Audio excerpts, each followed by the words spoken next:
video we have to watch today, and I want to talk to you about a couple of other things that I've seen happening. Now, for those of you who are unaware from the video last night by DogPack404, I have to ask, what like for the guys here that are currently in the chat, have you all seen the video already? Because there is something I wanted to address beforehand, but it's related to something that came up in the video. Actually, there's two things really that I want to talk about, but both of them are related to what is in DogPack404's video. The first one is kind of like really annoying to me. It's this idea that the claims made by the Jake Weddle person, they don't really matter. Like I've heard people, and I am like, I said this in my video this morning. I'm done with the MrBeast fangirls. I literally don't care. Like, I'm at the point where if I see one of them, I'm just mock them relentlessly, right? Like, it's not a joke anymore. It really isn't a fucking joke anymore. When this guy was doing the live stream, he's giving the story. We had the MrBeast fangirls going in and saying, W MrBeast. When we found out that Jimmy employed a literal registered sex offender, they were still spamming W MrBeast, right? I don't care. We want to argue that they're all children and they're stupid and they're young. Fine. Mock them for being children. Mock them for being stupid. Mock them for having zero moral values whatsoever, right? I'm not going to pretend that there's any conversation to be had there because there's absolutely none. Then I heard, like, I guess this is like an example of, like, what do you call it? TikTok brain, right? Where they're listening to the video. They go, oh, why is this guy yapping? He's yapping too much. Why is he talking so much? I'm like, the dude is breaking down in tears, and there's like, oh, it's just yap, yap, yap. I don't understand it. You know what? This should be condensed down to 60 seconds. This is too much. My little brain can't handle it.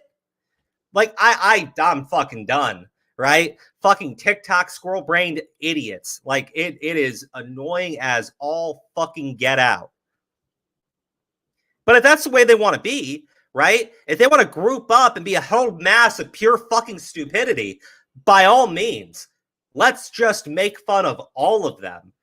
There's no reason to pretend there's a conversation to be had. When someone's describing, and the thing is, like, he shows the text messages, right, that he had with somebody at the time where he did this video. We have a photo of him on the set where they did this recording, and he's describing how his feet are completely blistered to the point where it hurts to actually stand up.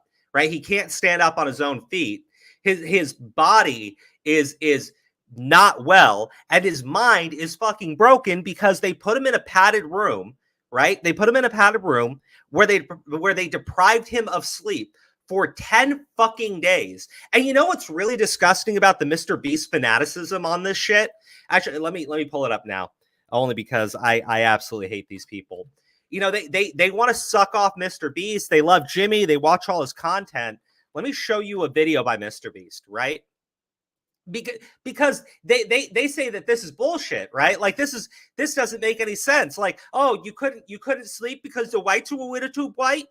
Like, fuck off. You know why? Because Jimmy, and all of his, like, infinite mental stupidity, right, uploaded a video, 175 million views. I spent 7 days in solitary confinement. You know what one of the points of that solitary confinement was? They never turned the lights off. And Jimmy is talking about how it's driving him insane. So how do these little jackasses, I'm being dead serious, how do these little jackasses, these morally corrupt vagrants, come around and say that being locked in a padded room with the lights turned on 24/7, that's not that bad? When you were going gaga and losing your fucking mind when Jimmy did it. And you know Jimmy didn't actually do that to himself because he saw that it caused him to have a fucking mental breakdown.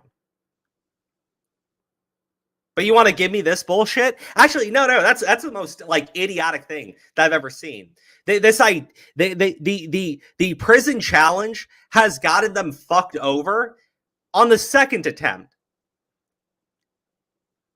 Dude, Jimmy is an absolute idiot, right? And you know what I think it was? Deprive him of sleep. He'll act erratic, and that'll be good content, right? It'll be funny. These people don't give a shit, right? That's why we're finding out about the Beast Games garbage, right? The Beast Games from Amazon, how they're physically harming contestants, how they're causing them mental trauma, how they're stealing their fucking underwear. And what do the MrBeast fangirls do? Oh God, I love Jimmy so much. This is awesome content.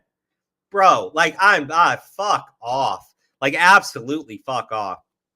I'm not gonna give these people grace. I'm not gonna pretend that there is some sort of middle ground to be had here. I don't give a fuck. I don't give a shit, right? Mock them, make fun of them, humiliate them for everybody to see. Because the minute these idiots jumped in to scream W MrBeast when we found out that he employed a registered sex offender, no, yeah, fuck off. Honestly, go fuck yourselves. You want to be down with that fucking content? Fine, let me help you out. All of them, as far as I'm concerned, they support pedophiles. MrBeast employed 2 pedophiles, and they like just whatever, right? That doesn't fucking bother them. They think it's they thought that was a big W. They thought that was Jimmy being a fucking goat. Okay. Jimmy supports pedophiles. You support Jimmy. You support pedophiles. That's the MrBeast audience. It's children that love pedophiles. Fuck off. Honestly, fuck the fucking off. Every excuse in the fucking book they give to this morally corrupt vagrant. Every excuse. We see massive dislikes on the video. Suddenly, the browser extension and the apps that people have been using for fucking years, specifically to track people going through controversies, well, suddenly those are completely invalid. They've never worked. Who said it? Who made the claim? We don't fucking know. But everybody's always known it. Everybody's always known it. They just shut the fuck up and never said anything until Jimmy went through a controversy. Every fucking excuse, every single fucking excuse they can fucking think of, they give it to Jimmy. Then they start laughing and belittling the people that come out against him. You know, I had some absolute just idiot. And I was thinking that it had to be like mental fucking trauma, right? Like actual brain damage, brain trauma. It had to be something like that. Because I said, listen, you're telling me that this whole video got debunked because the first video by DogPack, because a current MrBeast employee came out and said, it's all lies. And you believe that. You didn't believe the guy who presented evidence for 50 minutes. Oh, yeah? I was like, okay, well, what about Jimmy taking down videos and live streams that were used as evidence? Of course he took those videos down because they're full of misinformation. And I'm like, are you, bro, fucking Christ, like, what is wrong with you? He took his own videos down. He didn't take anybody else's videos down. You know what the next response from this guy was, who was replying to me every fucking second? Nothing. Ran away like a little pussy. They'll argue with you. They'll fight with you. But the minute they realize that they said something that's just like makes them out to be functionally, oh God, I want to use the R slur, right? Because that's what they are. But the minute they find out that they've said something that's just that idiotic, then they run, then they retreat, then they go back to coddle up with the groupies for MrBeast. Fuck off, man. Honestly, it's embarrassing. It's fucking embarrassing. And they should be shamed. They should be mocked. They should be ridiculed. Because what they are doing is disgusting. Fuck those people. I'm not like doing it. I'm being dead serious. I'm not doing it with these kids. Fuck them. And I'm not saying just the actual children in his audience. I'm saying the adults who have the mental capacity of fucking toddlers.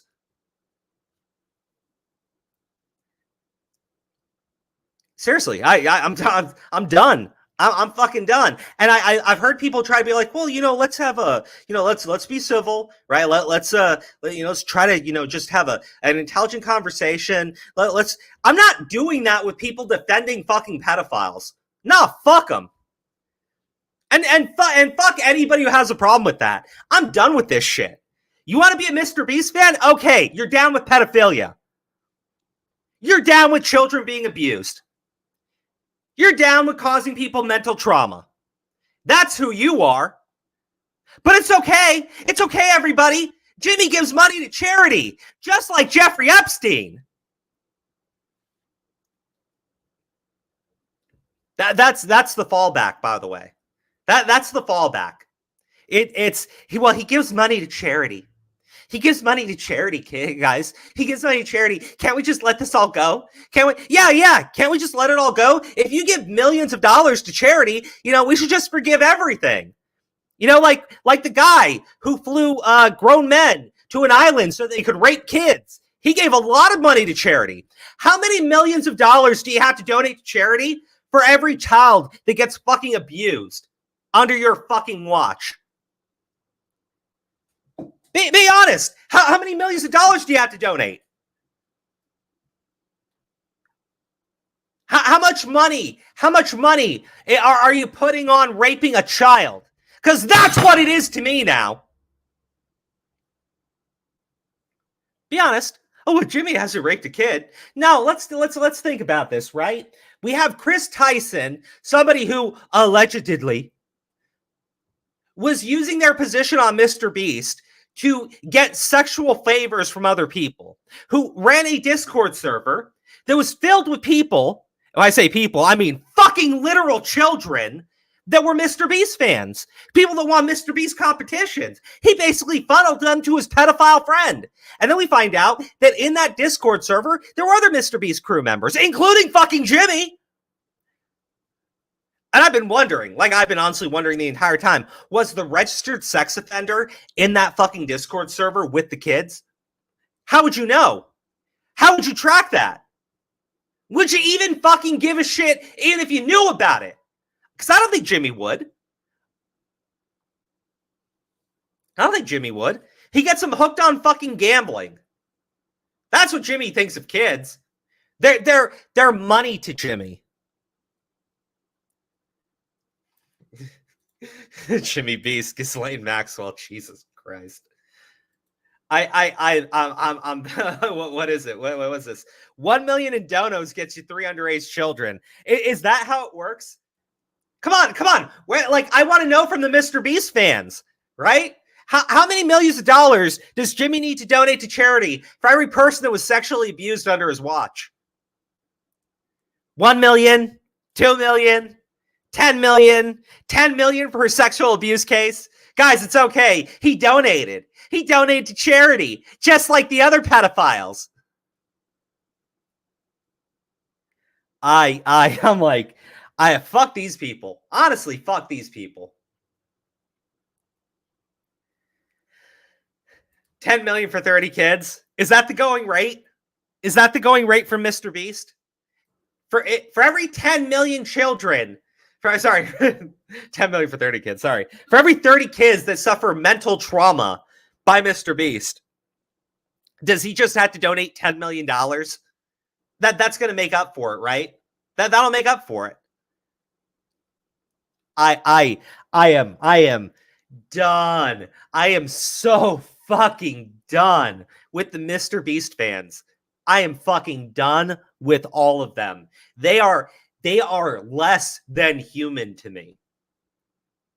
Because the people who think taking advantage of children this way, not just to scam them, not just to get them hooked on addictive gambling practices, but also sexual abuse.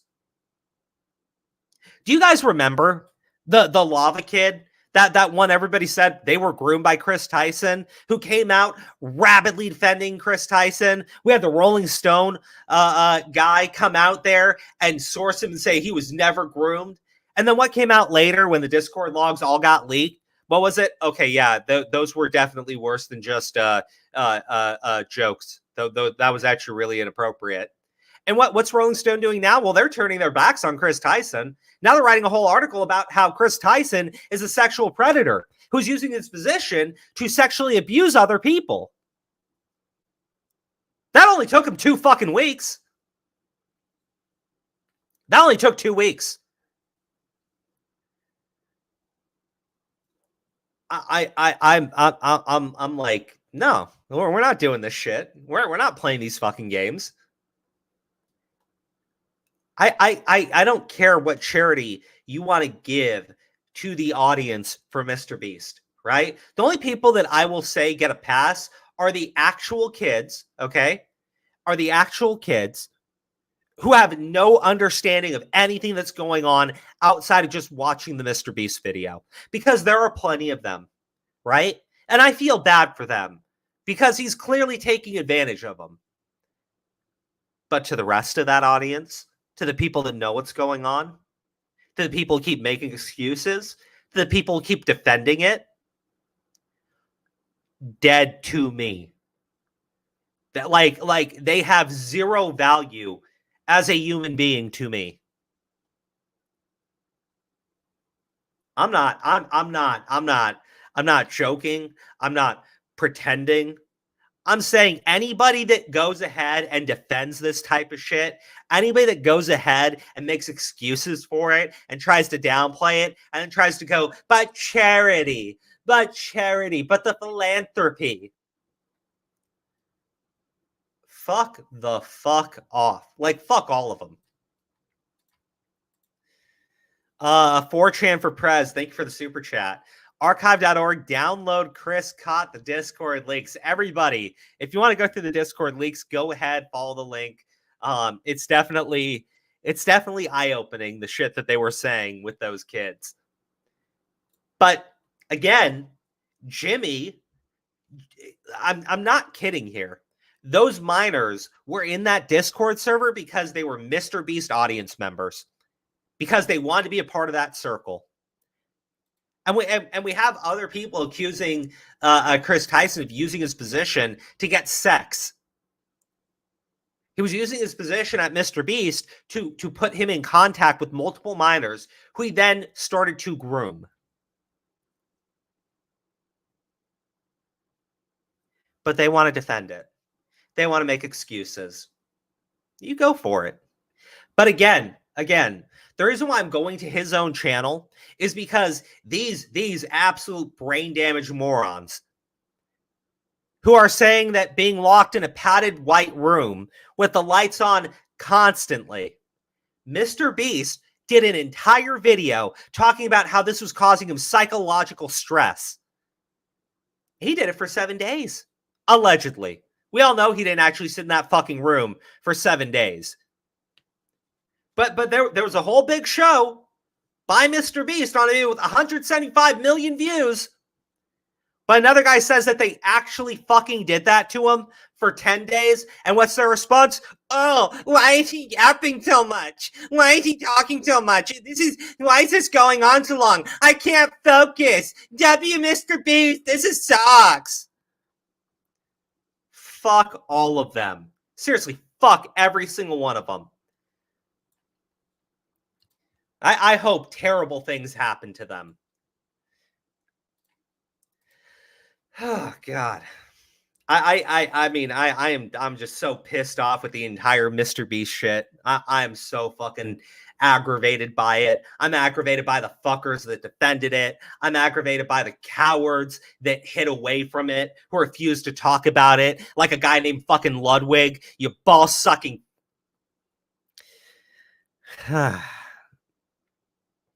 Gotta be careful. I gotta be careful with what I say here. Anyways, let's share screen. Let's go into the to the video.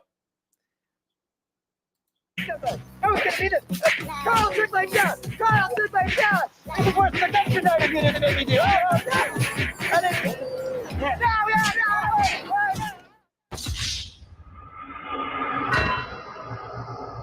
Okay, content cop from Temu back at it again. So just before I get into my interrogation with former MrBeast employee Jake Weddle, a lot has happened since my last video. After posting it, I got hundreds of messages from former MrBeast employees, and I had them all like send proof of former employment. You know, just people showing their support or telling their stories of fake videos or unsafe practices, toxic workplace, stuff like that.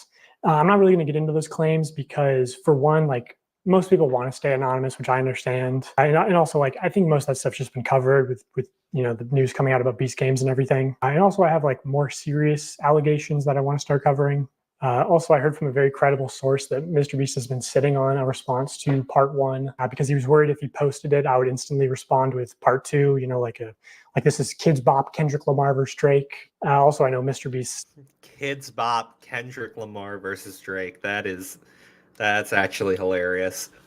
It wouldn't surprise me if Jimmy's got some type of response he wants to put out, but he knows that he can't put out the response because the minute he does, this kid's going to come at him with a fucking 2x4. But again, Jimmy's had plenty of time to respond to things in part 1. The problem is he doesn't want to tell the truth. He wants to keep lying. But he knows if he lies, this kid's going to crawl right up his fucking ass and expose him for lying. I look at you have plenty of people that work for MrBeast that are under NDAs, and they're just like, okay, listen, this is actually what happened. I want to remain anonymous, but here's the bad things that Jimmy did. Good for Jake Weddle for coming out. What is MrBeast? Like, here's the thing, guys. And I want you to imagine this for a second. You come out and you break your NDA, and you break your NDA and say, hey, they caused me psychological trauma. They have inhumane treatment of other human beings. They hire fucking pedophiles. What's Jimmy gonna do? He violated his NDA. He wasn't supposed to say that. I'm taking him. Do it. Who has more to lose in that situation? Do you think Jake Weddle has more to lose? Or do you think Jimmy has more to lose by openly admitting everything Jake said was true?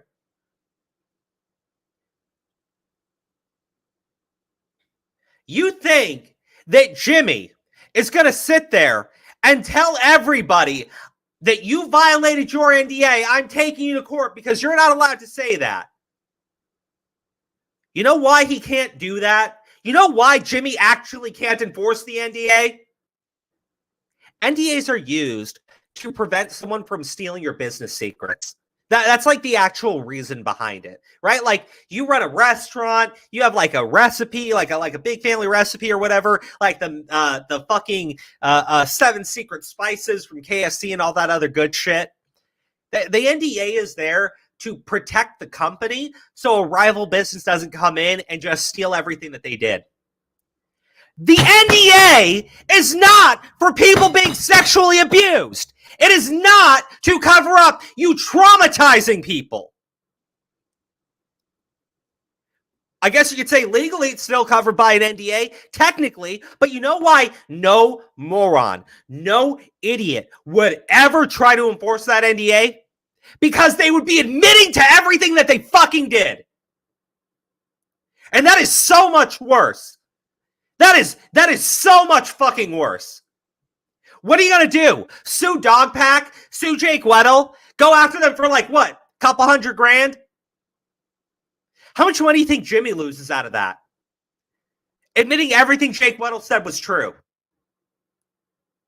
How much money do you think Jimmy loses when his subscribers start learning what the fuck he did? When his advertisers learn that, yeah, he did employ a sexual predator. He did employ someone that raped a child. He did feature a child rapist in his fucking videos that are for fucking kids. You think Jimmy's going to come out and say in court, yeah, I did it, but he shouldn't have said it? You think Jimmy's actually going to enforce that NDA? You really think he's going to do it? I mean, you go for it. You go for it, jackass. The problem, and I'm being dead serious, the problem right now with Jimmy trying to enforce NDAs on people when they're coming out with these types of stories about what he fucking did, it's a PR fucking nightmare. It is an absolute PR nightmare. You know what's going to happen? The next time Monster Hunter wants to run their advertisement, their sponsored advertisement in the MrBeast video, people are going to contact Monster Hunter and be like, hey, why are you okay employing sexual predators? Hey, bro, I like, you gave this guy money so he could fucking traumatize people. You gave this guy money so he could commit physical fucking harm against people. You gave this guy money so he could scam people. So you get little kids hooked on fucking gambling. Well, some of them got hooked on the gambling. Some of them he put into a Discord server with a sexual predator. You think Monster Hunter wants that? You think any fucking advertiser wants to be linked up with that type of shit? So no, Jimmy can't enforce the NDA because it would fuck him. He'd be absolutely fucked.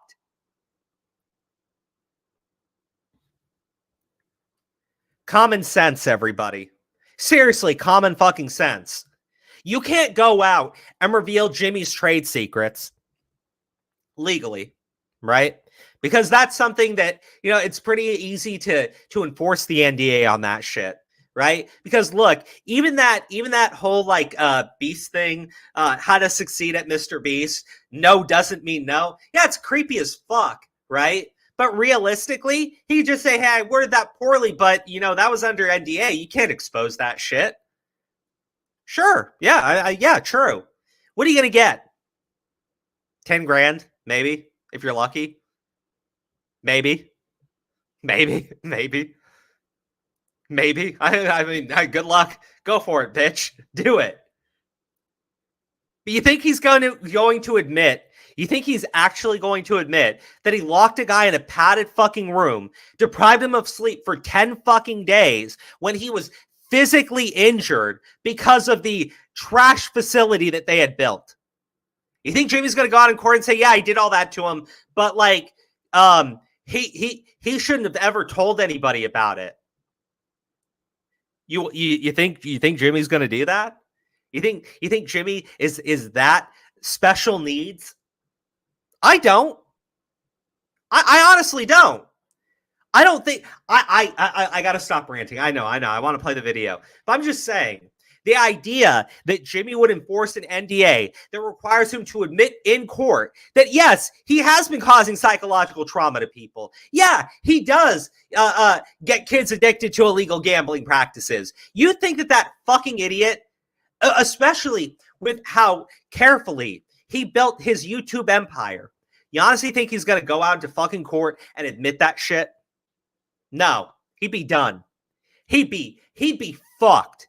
He'd be absolutely fucked because every advertiser that's on a MrBeast video would then be contacted and be like, Jimmy admits to causing psychological trauma. Why are you okay with that? Jimmy admits to hiring sexual predators. Why are you okay with that? Jimmy's team admits that they stole women's underwear and kept it for days. Why are you okay with that? Seriously, why would anybody be okay with that type of shit? I want to know. I want to know. You think any advertiser, especially with how sensitive and delicate advertisers are, remember the adpocalypse that happened? Because somebody had called I can't remember. It was Steven Crowder, right? The Steven Crowder went after some guy that worked for a news outlet. I can't remember, BuzzFeed maybe. And he called himself like something very specific, like queer something. And so Crowder started using the exact same language to describe the guy, like literally the exact same language. He didn't tweak it. He just used that exact same language. And this guy started an adpocalypse, started a whole war about how there's so much anti-LGBTQ content, all of that shit. Got advertisers to start backing out because they were afraid of being accused of being homophobes. Okay. You think they want to be accused of being pedophiles? You think they want to be accused of supporting pedophiles? You think they want to be accused of supporting physical abuse? Yeah, like I'm being dead serious. You think that they want to be accused of that shit? No, they don't. You know why G Fuel pulled out of fucking Keemstar's content? Because Keemstar had said some stuff about Etika. And I think Ethan Klein's a douchebag for what he did. I think Keemstar is a fucking douchebag too. But like, that G Fuel had been sponsoring Keemstar for fucking years until Ethan Klein went onto his live stream, told hundreds of thousands of people, millions even, hey guys, you know what Keemstar does? He makes fun of people's suicides. G Fuel, are you okay with them making fun of people's suicides? Really? G Fuel, you're okay? You don't care about the mental health epidemic in this country? G Fuel? No, of course they don't fucking care. But they don't want their names dragged through the fucking mud. The fact of the matter is, Jimmy can't enforce a single NDA in which he's being accused of deviant behavior amongst his fucking crew. You know what's going to happen? I'm going to give you like a slight prediction here. Third-party investigation is going to be run. They're going to reveal that, yeah, there's some bad stuff, but Jimmy and everybody on the team, they're upstanding people. You know, we're going to hire some people. We're going to shift things around. Nothing's going to be done. And then you're going to have an employee or a former employee who's actually sexually abused. And they're going to look at that and they're going to say, fuck you. I'm breaking the NDA. I'm going to tell everybody what happened.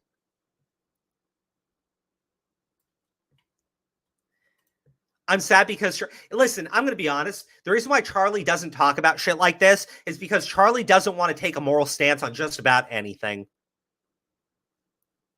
I like Charlie. I don't think he's a bad guy. I think he's kind of a pussy. I don't think he wants to put himself into anything that could get even the slightest bit of mud back on him. So yeah, MrBeast, the fact of the matter is, there's a lot of large content creators who probably look at that situation and say, yeah, it's disgusting. Yeah, I can get some views off of it. But what if MrBeast retaliates against me later? That's what they care about. They want to be on the MrBeast collabs. They want to be on Jimmy's good side. They want to be on YouTube's good side. So, you know, that means some kids got, you know, abused. That means some women got their underwear stolen. That means some guy went through psychological trauma. They just need their bag. They just need their money. They just need to make sure that they're taken care of. The minute you're okay compromising your morals, or you have such a strong lack of morals that you are okay being all down with fucking pedophile supporters, maybe you need to quit. Maybe you need to literally stop. Maybe you need to re-examine your entire worldview and how awful it is and how depressing it is and how disgusting it is.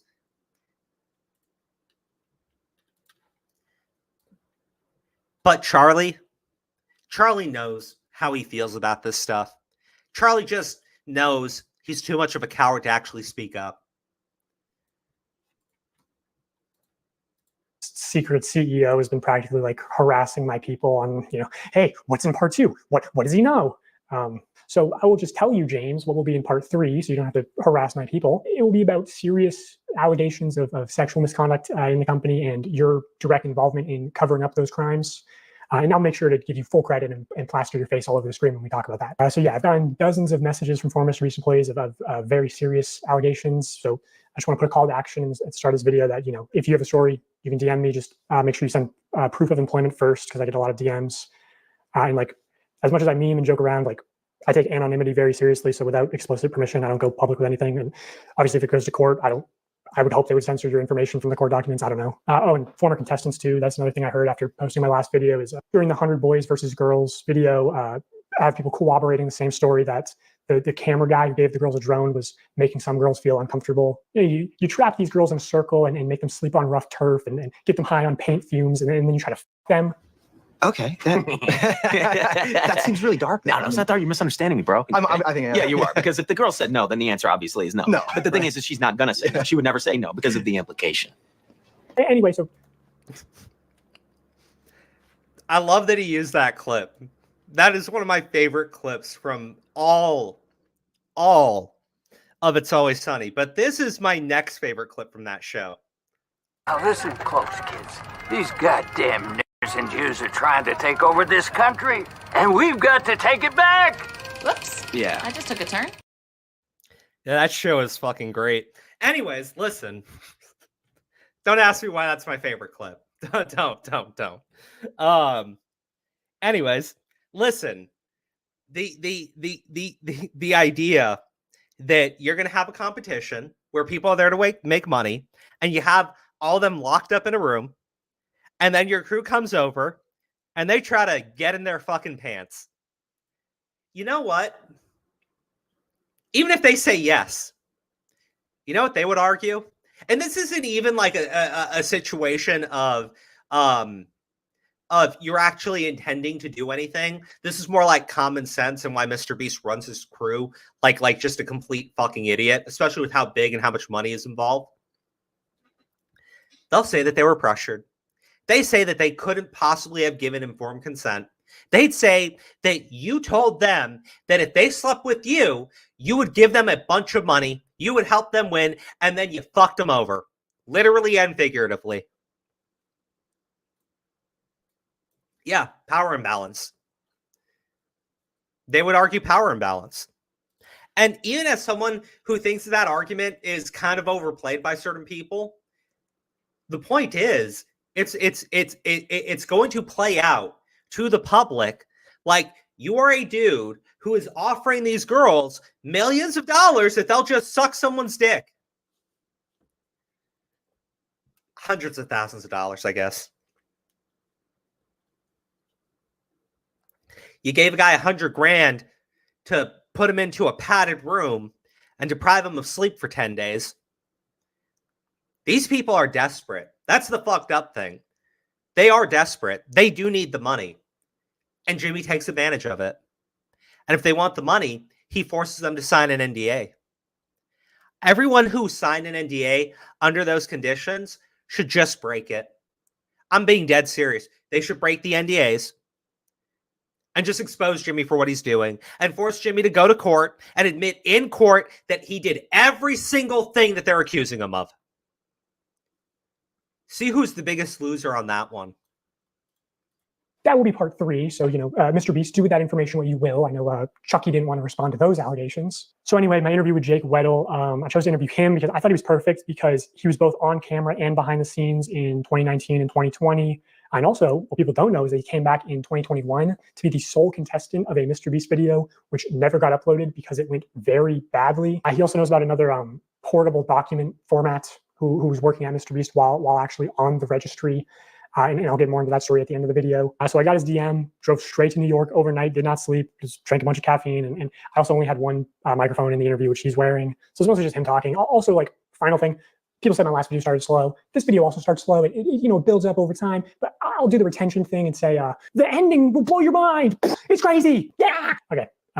Jake Weddle, everybody. I'm Jake Weddle. Most people who, if you know me from MrBeast, I'm a deep cut. I'm in a few of the videos, sometimes maybe purposefully kept to the shadows a little bit. I'm in the cutting room floor a lot of the time. But I've been in some videos. I've worked on a lot of them. I was there from 2019 to 2020, 2021-ish when I came back and did some more. I was there when they were authentic, and then I saw the transition to what I feel like is a company. He's like a TV show now. It went from YouTuber guy with a camera to Amazon. The culture around there was very unspoken, but there was a vibe. There was half the people who, if you made Jimmy happy, you were on the good half. And these people got random bonuses and were usually moved up, had more screen time. And then there was people who, if you had a disagreement or butt heads with Jimmy or just you didn't like it, you were the other half. And I consistently was in the half that Jimmy didn't like me. That's fine. I don't like him either. It's okay.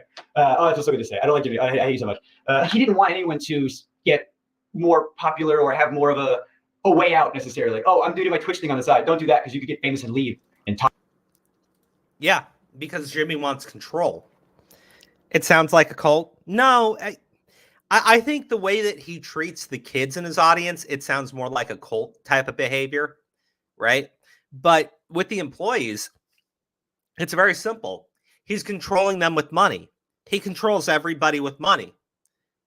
If you want more money, you have to do exactly as Jimmy says. You have to back him on his every word, and you're not allowed to speak up.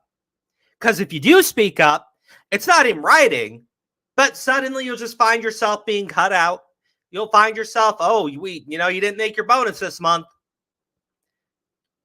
He controls people with money. He's a pig. He's an actual fucking pig.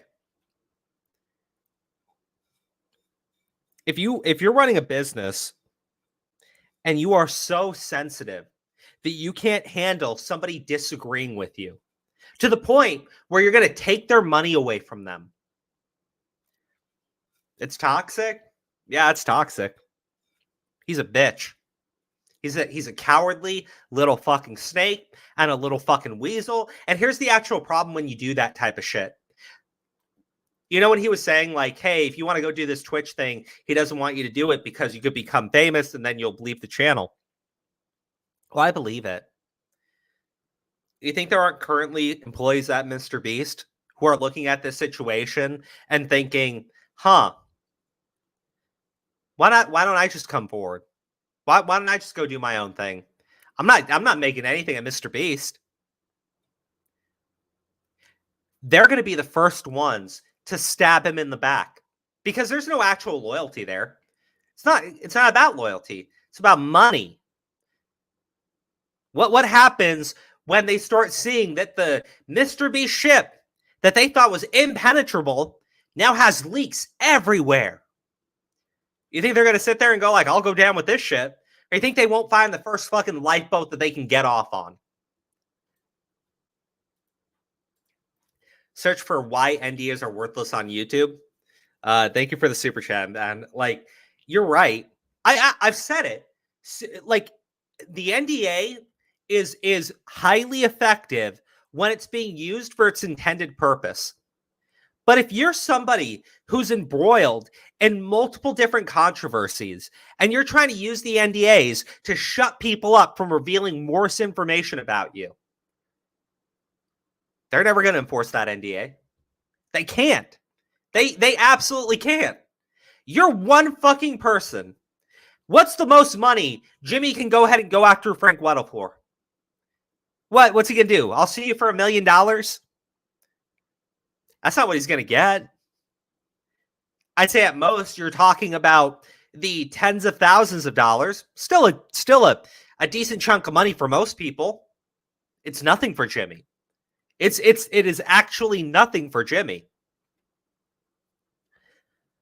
But when the advertisers start hearing that everything Frank Weddle said was true, or sorry, everything that Jake Weddle said was true, when they hear that, well, now Jimmy's losing out on multi-million-dollar deals. Not just one multi-million-dollar deal, multiple multi-million-dollar deals. Deals that are supposed to last him for like months and years. Guaranteed income all fucking gone because he tried to go after somebody for fucking pennies and had to admit in court that he did every single thing he was accused of. Talk about me negatively. And I could tell that the yes men were, doing well. And I was, disgruntled for quite some time. So I've talked to reporters, right? Like publicly. And I've always had to choose my words very, very carefully because I don't want to say anything I don't stand behind, obviously. So I used to talk to people. I used to glaze Jimmy publicly for things I do genuinely think are true. But then it's like, well, how come you didn't talk about the working conditions? Well, I wanted a career.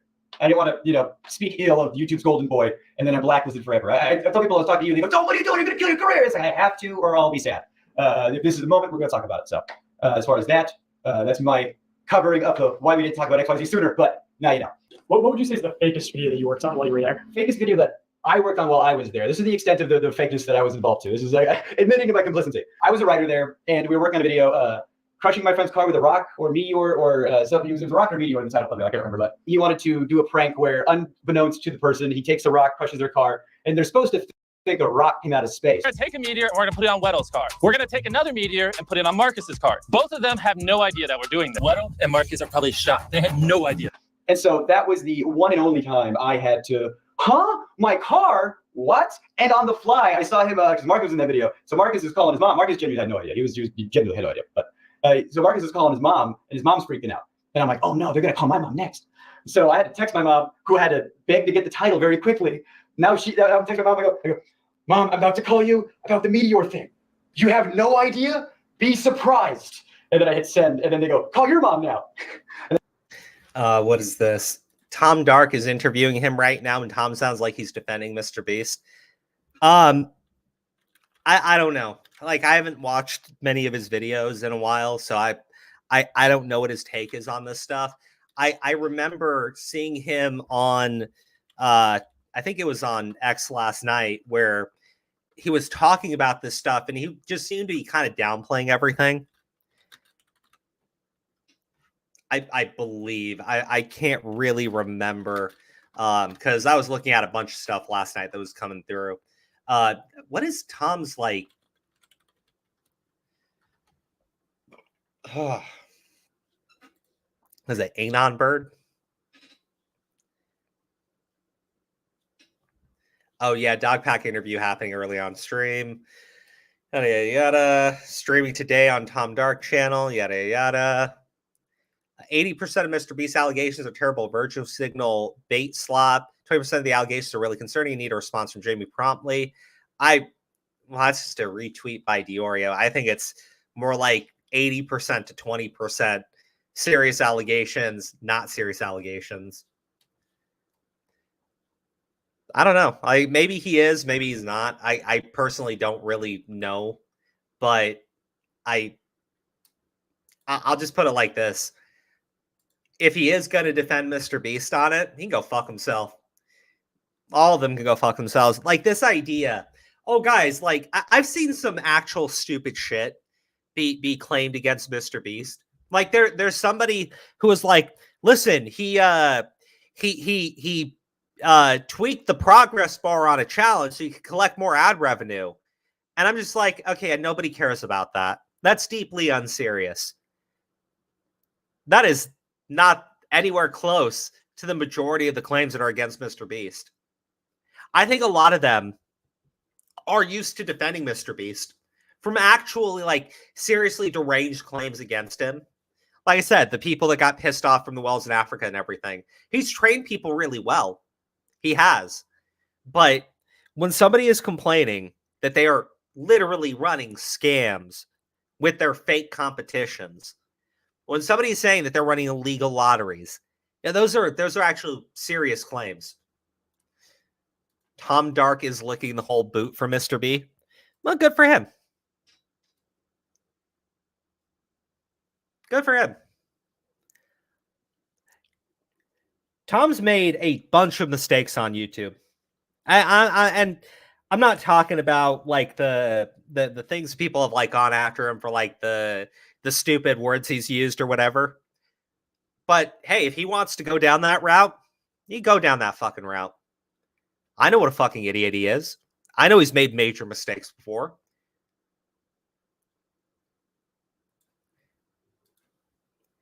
You want to run defense for a guy that knowingly hired a registered sex offender? You do that. You want to talk about how it was okay for him to be put into videos that would be presented to children? You fucking do that. But like I said already, I'm done. I'm not being charitable. Fuck you. This dude hired pedophiles, protected pedophiles, and you're okay with it. As far as I'm concerned, you must be okay with pedophiles too. You want to sit there and go, I never said that. That's an insane claim. No, fuck you. Fuck you. I don't have to like sit here and give you any fucking charitability. Not with everything else that's going on. So you want to do that? Oh, by all fucking means. I get wanting to be accurate. I get wanting to have proof and evidence. I 100% am with people there. I've called claims into question before. I've called evidence into question before. And for the most part, the majority of the times I've done it, I was fucking right. And you know what? I had people like Tom come at me, claim I was unhinged, I was completely incorrect. A month or so later, come out and say that they had it wrong. They got the story wrong. But they just had to argue. Could admit that, well, when I say that they said they were wrong, no, they just changed their stance. What do you want me to say here? Like, honestly, in this situation, he's hired 2 fucking pedophiles. You want to sit there and say there was no way he knew anything about the Chris Tyson stuff? Maybe. He doesn't seem like a genuine human being to me. So maybe you're right. Maybe you are 100% correct. But honestly, knowing that Jimmy went through the back end, started editing videos, removing comments that said anything about Shadman. Yeah, you know what? To me, that would mean that Jimmy is fully aware who Shadman is. He's bought Shadman's art before, so he must have known that Chris Tyson was down with Shadman too. That's his best friend. He was in the Discord server. He was there with the minors, and he was talking about how big Chris Tyson's dick is. The same minors that got to Chris Tyson because they were fans of MrBeast. I'm not joking. I'm not guessing. I'm not making illogical leaps of logic. No. This is connecting point A to point fucking B. But if you want to sit there and provide excuses for it, you want to defend it, you want to talk about what a good person he is because he gives money to charity and he's just an overall nice guy, okay, that's fine. You do that. But don't be pissed off when I say that you are down with defending pedophiles. You are. You're backing somebody up who's doing it. You're not condemning it. So fuck off. And I call my mom and I tell her, and oh, she should have got the Oscar. Oh my God, on the fly. She goes, what? I'm on vacation. Mom, my car has been destroyed. Wait, what? A meteor hit. Dude, I'm on vacation. Do you understand? Coding boot camps require you to quit your job. Oh, right. My what ads. if you could earn income? Yeah, I did that video, and they're supposed to give me $10K to put down payments on a new car, and they wanted me to get like a big flashy new car. $10K was supposed to be a down payment. And I can't afford a big flashy new car because I work at MrBeast. So I couldn't get anything I couldn't afford taxes on. I couldn't get anything I could put insurance on.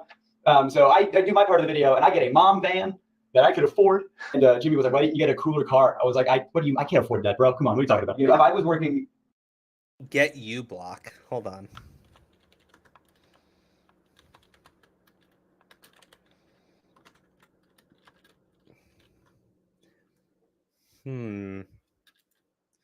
Wait, give me a second, guys.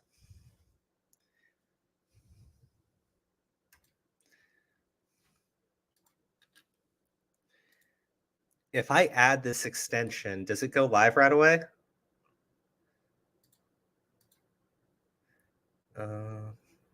Maybe. I think it's active. Okay. All right, let's see. Let's see if any ads play. On a TV show in the 90s, on a show that was a quarter as successful, I could retire today. But now I make dog shit pay, making gajillionaires more money. And I just walked into the writer's room. And that's one of the reasons why I left, was because I just walked in there and asked for not necessarily a gajillion dollars, but maybe a salary. Well, I don't know if that's necessarily true. I think he may have monetization up on his channel now.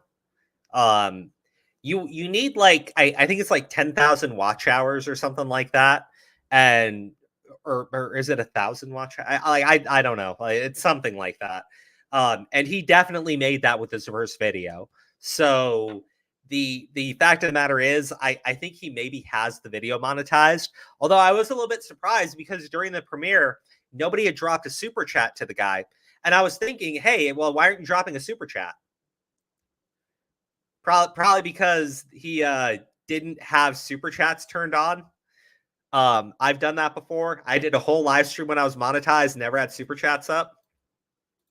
3,000 watch hours. Yeah, then he's more than fine. That was more proportional to the work I was doing, given how much revenue that work was doing.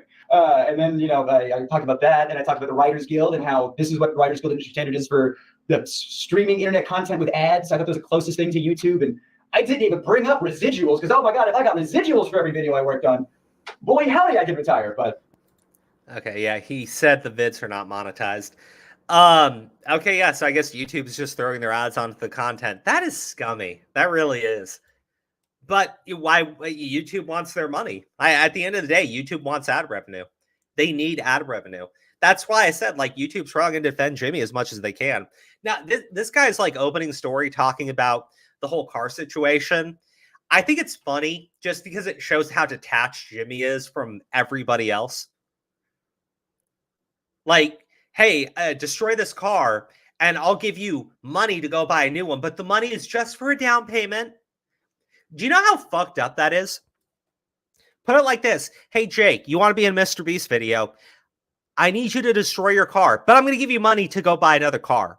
But actually, it's only money for a down payment. I want you to get a car. It's like $100,000 and just use this 10 grand as a down payment so you can show how flashy and cool you are now.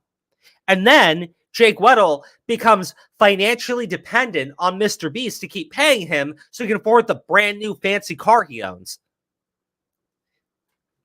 I think that entire thing is just about giving Jimmy more control over people.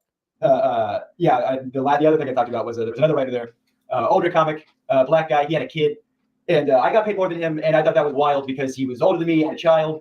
We're doing the exact same job, and I'm some 20-year-old fucking white guy. Why am I getting paid more than him? I brought that up, and one of the things I didn't like about the way some of the V stuff shook out was.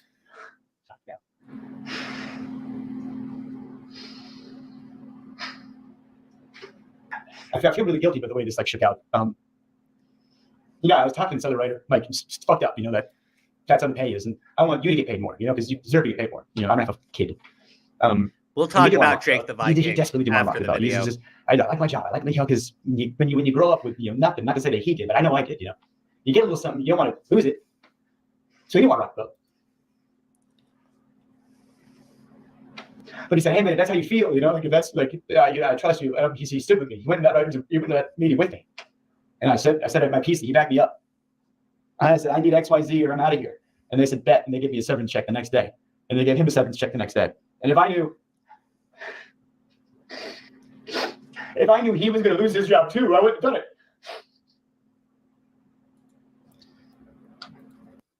The thing is, maybe Jake Weddle's just a really good actor, because it is not easy to cry on command. I'm not saying it's impossible. I'm really not. There are actors who train themselves to do this shit because it's an important skill to have, but it's something that you actually have to know how to do it. So what I think is funny. Every employer would fire you for demanding more pay and bringing up unions. Yeah, you're not wrong. Actually, I don't think that I think there's a legal thing if you do try to fire someone for bringing up unions and shit. But the idea that people will fire you because you demand more pay, you're an idiot. Kresk, I'm not trying to be mean here, except I am trying to be mean here. You are an actual idiot. Most jobs, they expect people to eventually come in and demand more money. It's on the job to then sit there and try to negotiate. And sometimes they'll just say, hey, you're not eligible for that. Hey, it's not going to happen. But to sit there and go okay, I'm just going to fire everybody who demanded more money. Yeah, no, that's not normal at all. That's not how every employer reacts. And you're an idiot if you actually think, how much work experience do you fucking have? I get I'm being a dick here, right? But no. I worked at plenty of jobs. You're supposed to ask for more fucking pay. You're supposed to. If you feel like you're not being paid properly, you are supposed to do that and negotiate. And most jobs have it in there that, hey, we will pay you more after a certain period of time. Hey, every 6 months. Hey, every year. A 3% increase. There are many jobs that are set up that way. But the idea that your job, because it sounds like the MrBeast crew, they don't have a pay plan that's set up that way. But then also you're not allowed to ask for more money. Because if you do, the minute you ask for more money, they will fire you. dude, you're like, that is brain damage to actually think that that is how every fucking employer operates. Most employers don't want to lose good employees. So when they ask for more money, you know what they do? They try to negotiate. They don't sit there and go like, okay, bet, here's a severance check, get the fuck out of my office. You know why? Because the severance pays a lot of money that they don't want to pay either. Because it's money that you're paying to somebody who's not working for that money. The firing them because they ask for more pay is not a way of saving them money. It's a way of asserting control. It's a way to tell everybody else, you better not fucking do this shit. Because the severance pay is a substantial amount of money to give to somebody for work that they're not doing. Then you're a fucking idiot. Like, I'm being dead serious. You're a fucking idiot. Like, this guy says, hey, I said that we need to get more pay for these people. And so the first response is, you're going to fire them? Bro, like, when you say you have worked like 25 years in several different experiences, was it because you were such a shit manager they had to keep swapping you fucking around? I don't think you worked 25 years consistently at the same place. Doesn't sound like it. You know why? Because if that was your actual fucking attitude, they get rid of you first. You know why? Because you can have fucking 0 managers and 10 floor employees, and the fact of the matter is, those 10 floor employees will be able to run the fucking business. But the minute you have 10 managers and 0 floor employees, you can't do shit.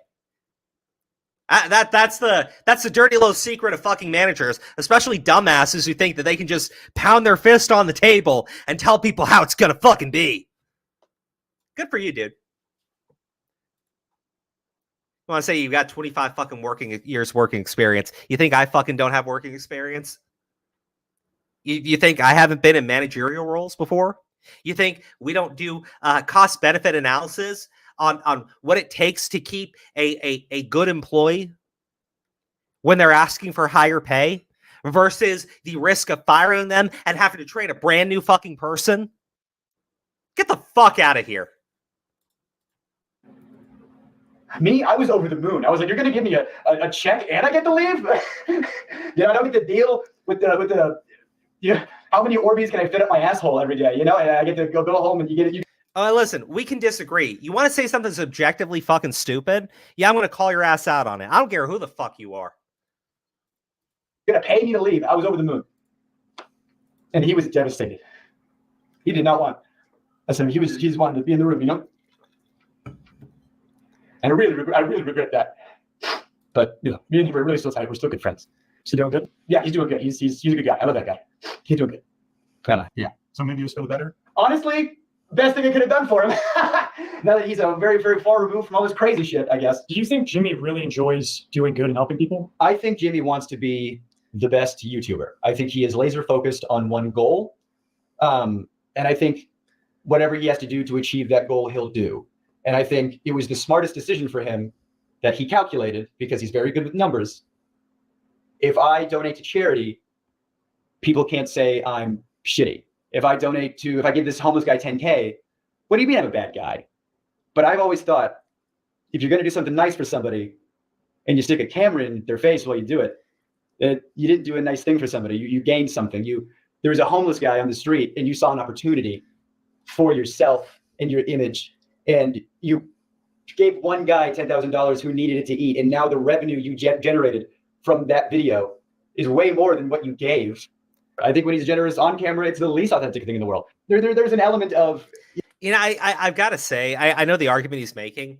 I don't necessarily agree with him in the sense that, yeah, I don't think Jimmy's doing it out of the kindness of his heart. I don't think Jimmy's doing it because he just wants to make the world a better place.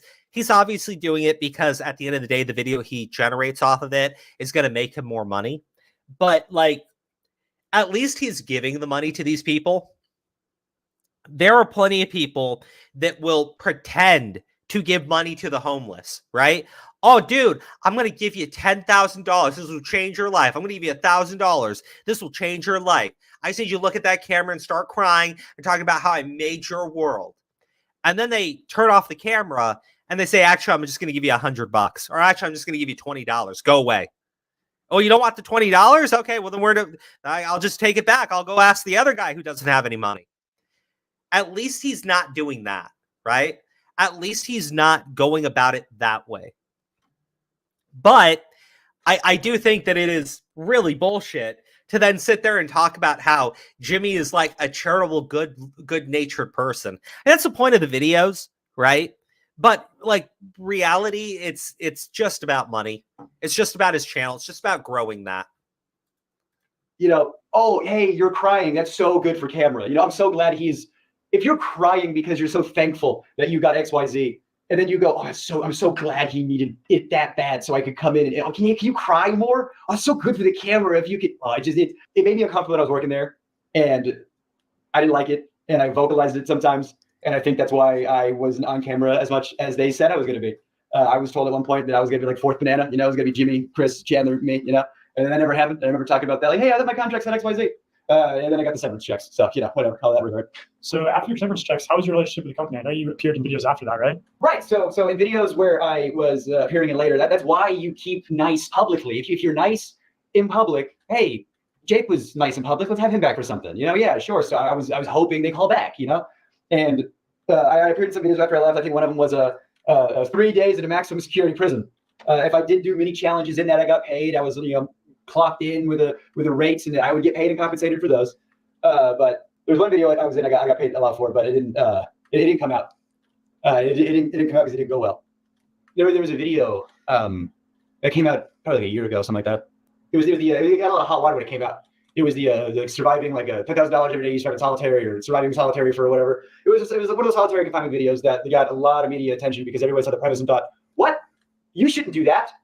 And people don't know that was the second attempt. The first attempt was on me, and it didn't go well.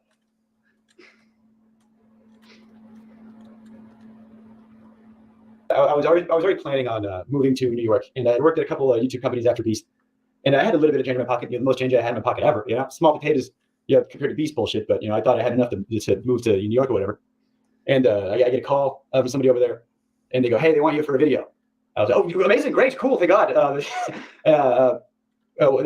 the video? And they tell me the pitch. And they try to make the pitch sound like it's gonna be like a walk in the park. The pitch is 100 days in solitary confinement, but don't worry, like you only have to last like 30. We have like a video. They're pitching like at first it's gonna be like a luxury vacation. You're gonna have like a hot tub and an ice cream machine, and like part of the video is gonna be you deciding like what items am I gonna get rid of, you know, today? And it's like the choice. They were like, it's only gonna be bad for you to last like 5 days tops when you have like nothing left. You're the first. Yeah. So real quick, the prison video that he's talking about, it got backlash because of the conditions, right, for that video. It got backlash for the conditions of that video. The problem is, MrBeast had already attempted that challenge, except he had even worse shit that he was doing to somebody. That video never goes up. That video never goes live. But then he pretends to do that exact same thing to himself for a more recent video. And like when you listen to this guy's story, if you watch the 7 days in solitary confinement, realistically, that's what they were doing to this guy. Like, and Jimmy, obviously, he did not spend an entire 7 days in a padded fucking room, right? He spent his time in there enough to get the shots for the camera, and that was it. It's going to be like a breeze for most of it. And by the end of it, after 30 days, you're going to get $300,000 because it's $10,000 a day. And I don't know, man. I grew up poor in North Carolina. I said, excuse me, I'll dance for you if you put that kind of money in my face, sure. They were like, you're going to be locked in this room, and we got to make sure you're on all the time. We're going to have cameras on you all the time, and you're perfect for this because you never shut the fuck up. On paper, I was like, okay, I can do this. And they always cut me out of the videos. They always, because editors have told me that it's because you have too much of a personality. And so with this video, I thought, this is perfect. It's a video they can't cut me out of. I'm the guy. And so I thought, well, if I have to do this, if I have to do solitary confinement in order to do the things I want to do, then I will do that. I held my tongue and I swallowed my pride and I tried to do one last ride. And I get there. And at first it's fine. And I mean, they just freshly painted the set. You can smell it, you know, which that's probably not good. You know, the smell of fresh paint in your surroundings for the next XYZ time. it looked good on the visual. Like the key looks good on camera. You know, it's movie magic bullshit. It was a terrible facility. I mean, it was in one of the studios. They had to like get like a separate like tank for, you know, septic stuff. Yeah, there was a hot tub in it. Yeah, there was an ice cream machine. Like things were cool and funny on paper. But when you think about stuff, a hot tub that's not connected to a filtration system, give it 3 days, it's gonna stink.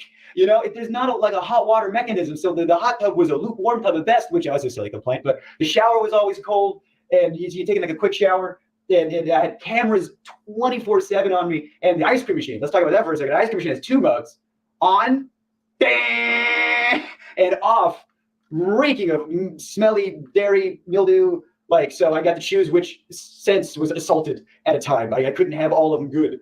So the little things started to build up. You know, there was like the bug thing wasn't like terrible, but it was a factor. And at first it was fine, you know, and you're playing it up like, because you know it's a video. And it got to a point where like they weren't turning the lights off. You know, I asked them, I said, can we like have like nighttime hours? You know, and they said no, because it would fuck up the time lapse shots. The time lapse of what? Me sleeping? Or me not sleeping? Yeah, I saw in other videos they did like, oh, you're gonna get XYZ hours of sunlight. Oh, great! Want to know how they figured that one out? I didn't have it. You know. The thing is, the challenge wasn't to be locked in solitary confinement, right?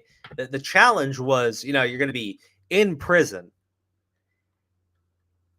The fact that you refused to let somebody sleep for 10 days, and again, they wanted him to do it for 30 days. He just couldn't survive that long.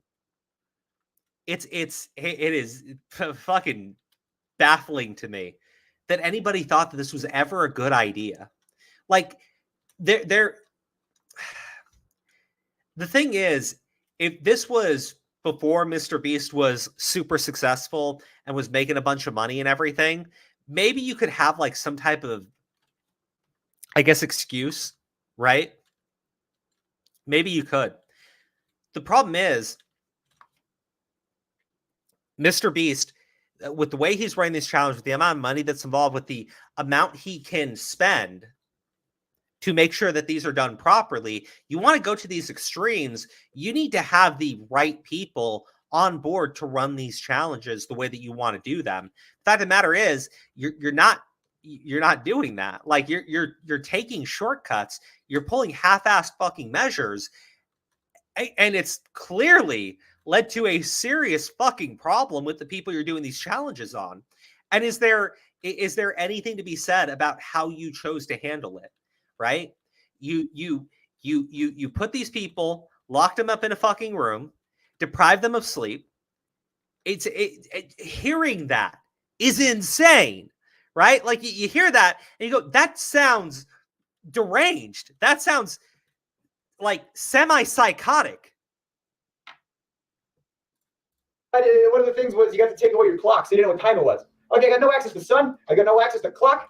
I don't know, like, the lights are on me all the time. I wasn't sleeping. I could not sleep, and I have insomnia problems now. But they might have started there. I had good people looking out for me. I had a lot of good people looking out for me, saying, "This we got to stop."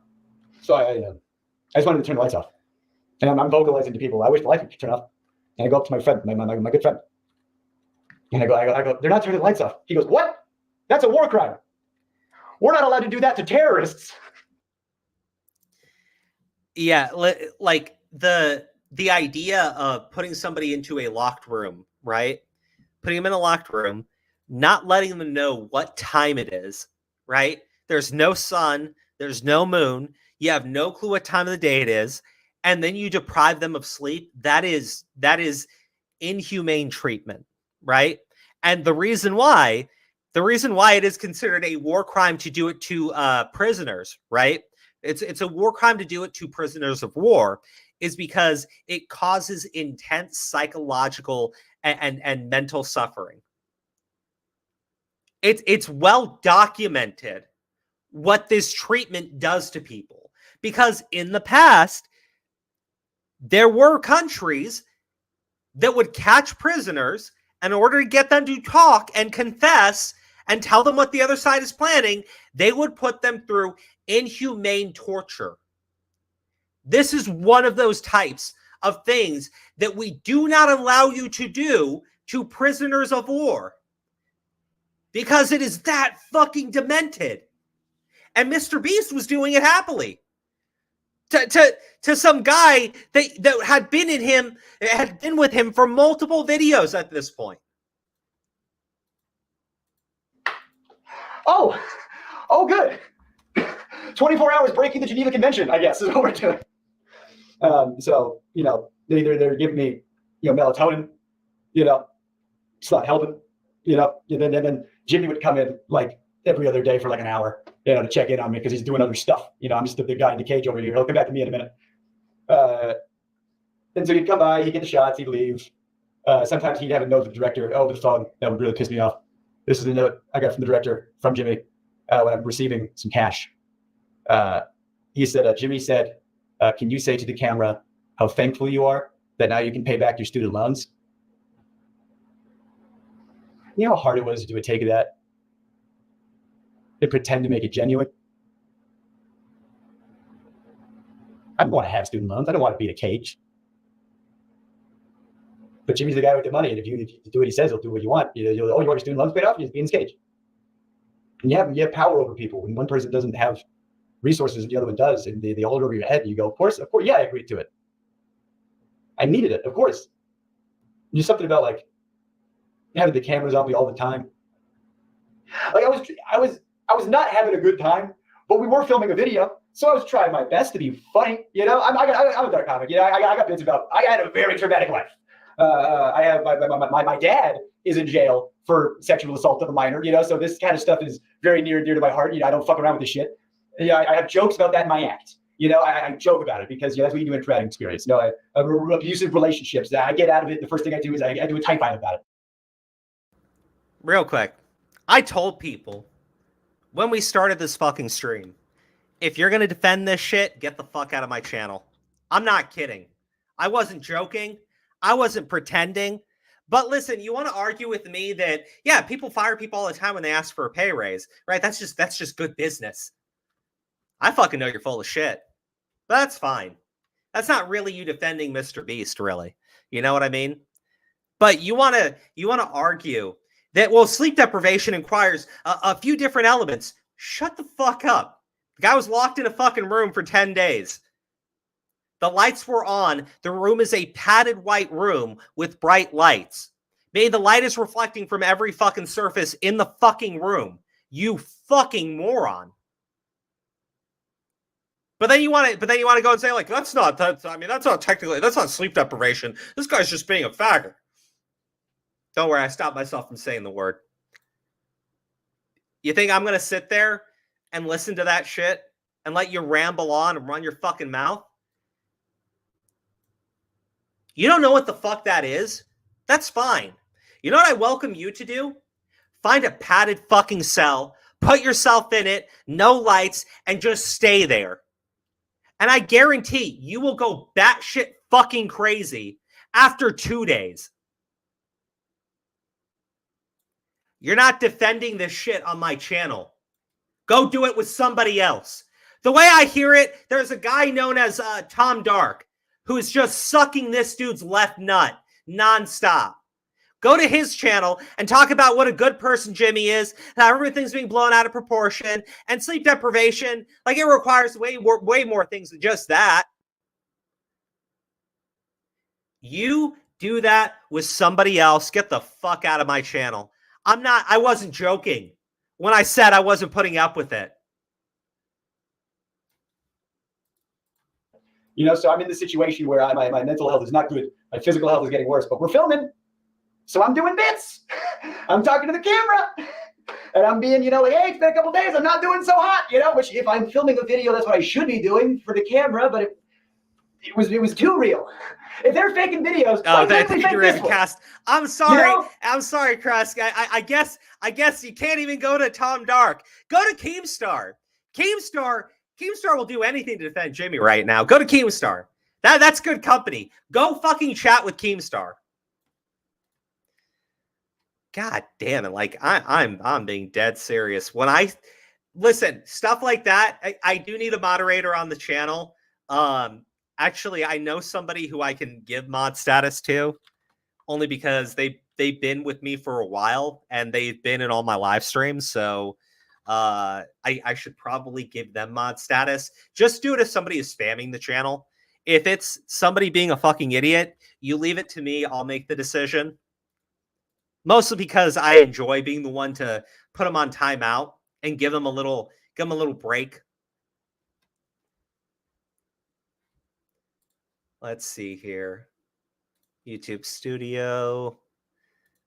It's been a while since I've actually needed mods on the channel, so let me see. T-Bird, I need you to leave like a comment or something.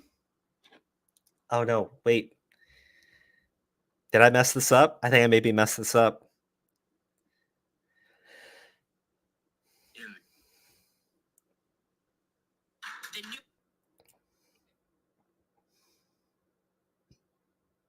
Okay, T-Bird, I am making you a moderator. There you go. If we're allowed to let these cast members have some time off of this difficult challenge, how come we couldn't turn the lights off? How come we couldn't maybe not have some time-lapse footage for 10 seconds? Did you try to get out? Yes! I was starting to calculate, I don't know if I could do 30. How much can I, well, how can I manage to get out of here sooner and still have a video and still have some cash and get the surprise plug, witness? I didn't. Since we're doing time-lapse shots, and since they insisted on time-lapse shots, I said, all right, we'll give you the time-lapse shots back.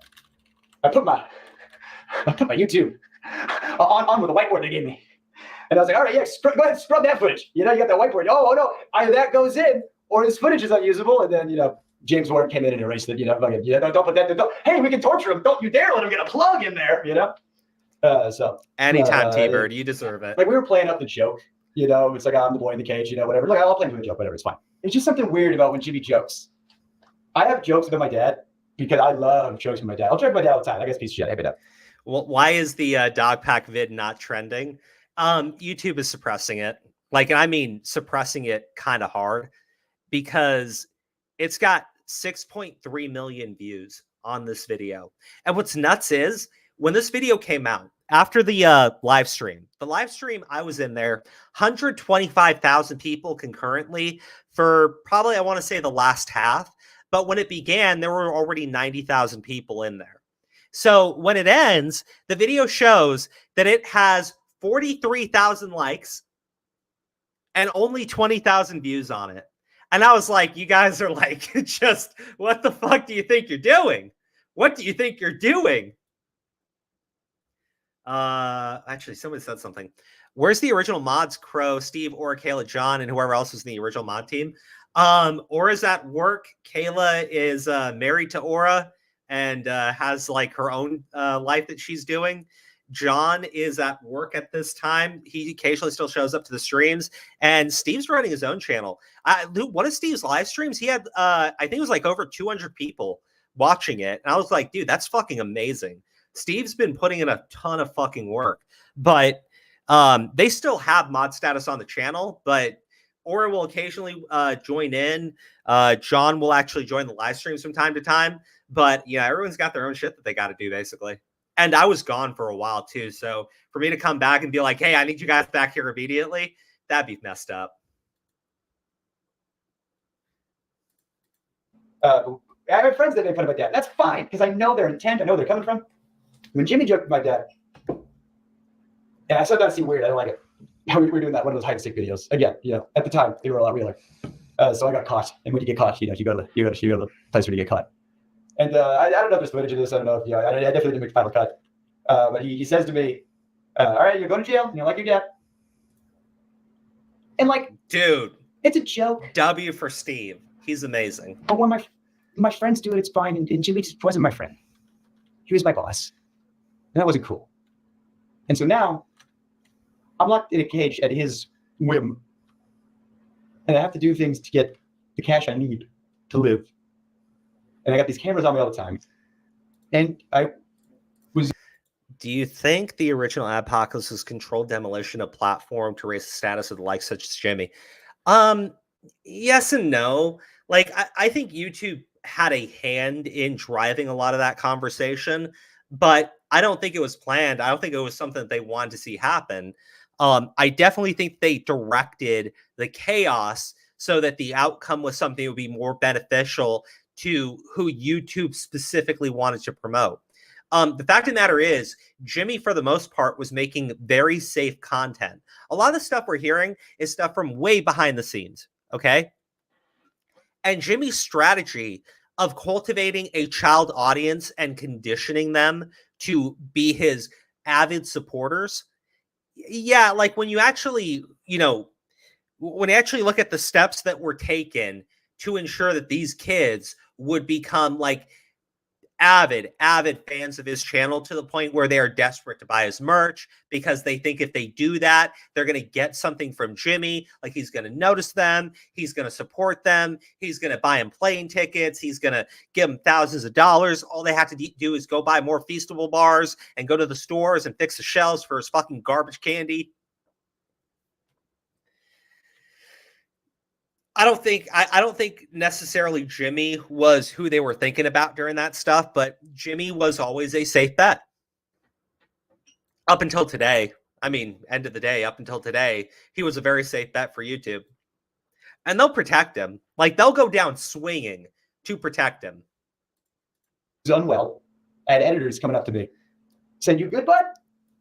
And I was like, "Yeah, why? You're clearly unwell."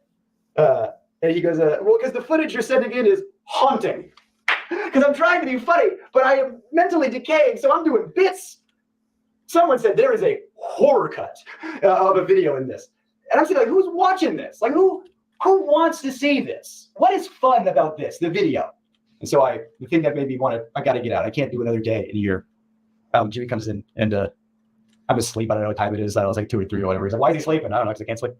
And he comes in, he wakes me up. And he goes, "Ask me why I have 2 briefcases." And I'm like, why do you have 2 briefcases?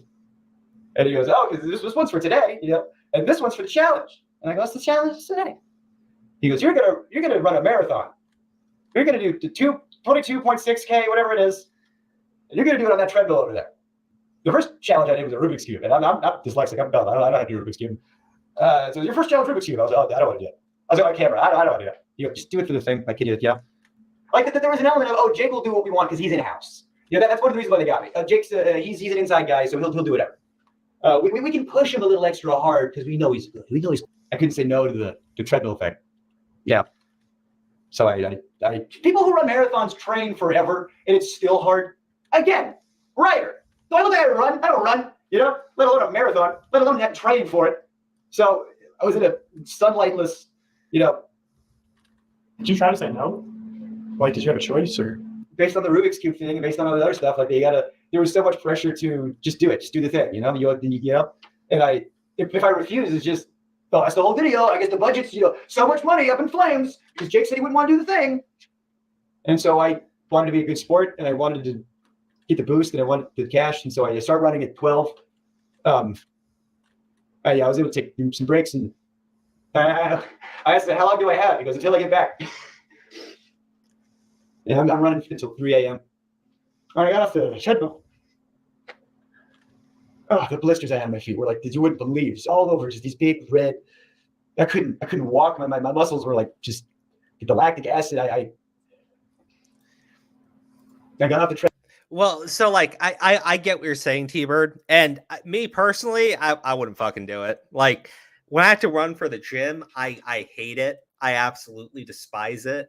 The bicycle is probably the worst thing, but the problem is you have a guy who's desperate for money, and then on top of that, if he does say no, it's not just saying no to one person and that's the end of the conversation, right? That's why that whole MrBeast thing, no does not mean no, because you are incentivized and you are told, do not take no for an answer.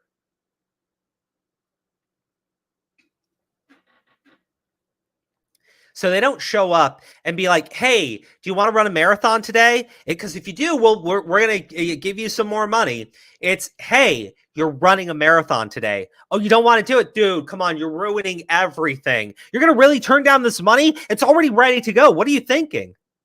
That's what you're dealing with.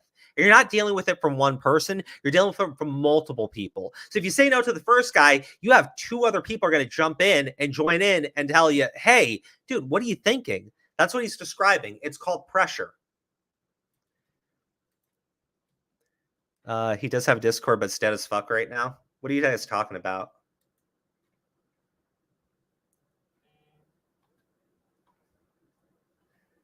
Hold on. Sorry, this is the comment I wanted to highlight. Yeah, it's forced by pressure.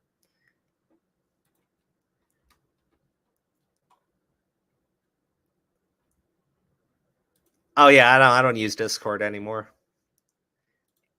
Discord is just full of degeneracy, and then you'll get somebody invited into the Discord server, and you have no clue who they are, and then everyone's gonna be like, "Oh, they were in your Discord server," and I'll be like, "I don't even use the Discord server."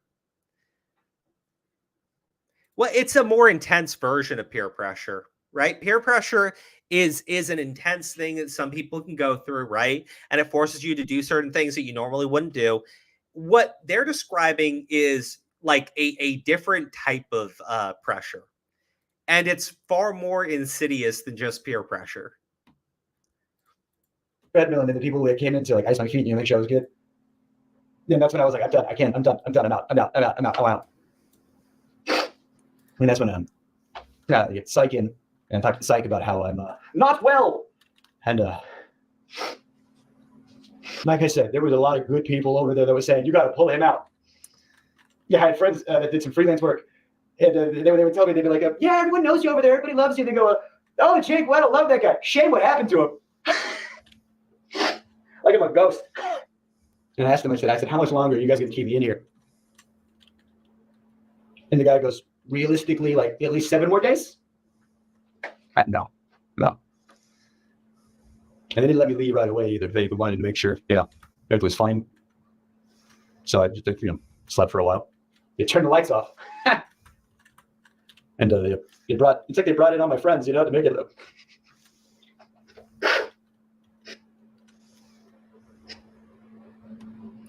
They brought in all the people I liked and Jimmy. Then everybody was around me, making sure I was good, making sure I was okay. But Jimmy had his he was sitting in the chair, turned around like an evil villain. Swear to God, everyone was looking at me, and he was like Lex Luthor over there.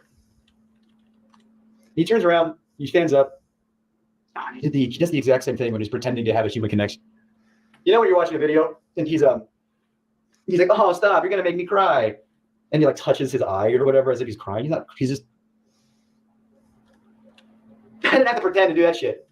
She says, as if rehearsed by his lawyers. Your mental health's the most important thing. Just want to make sure you're okay. And last thing we want you to do is. I can almost hear the word Sue come out of his mouth. The S. He just stopped right before I got out.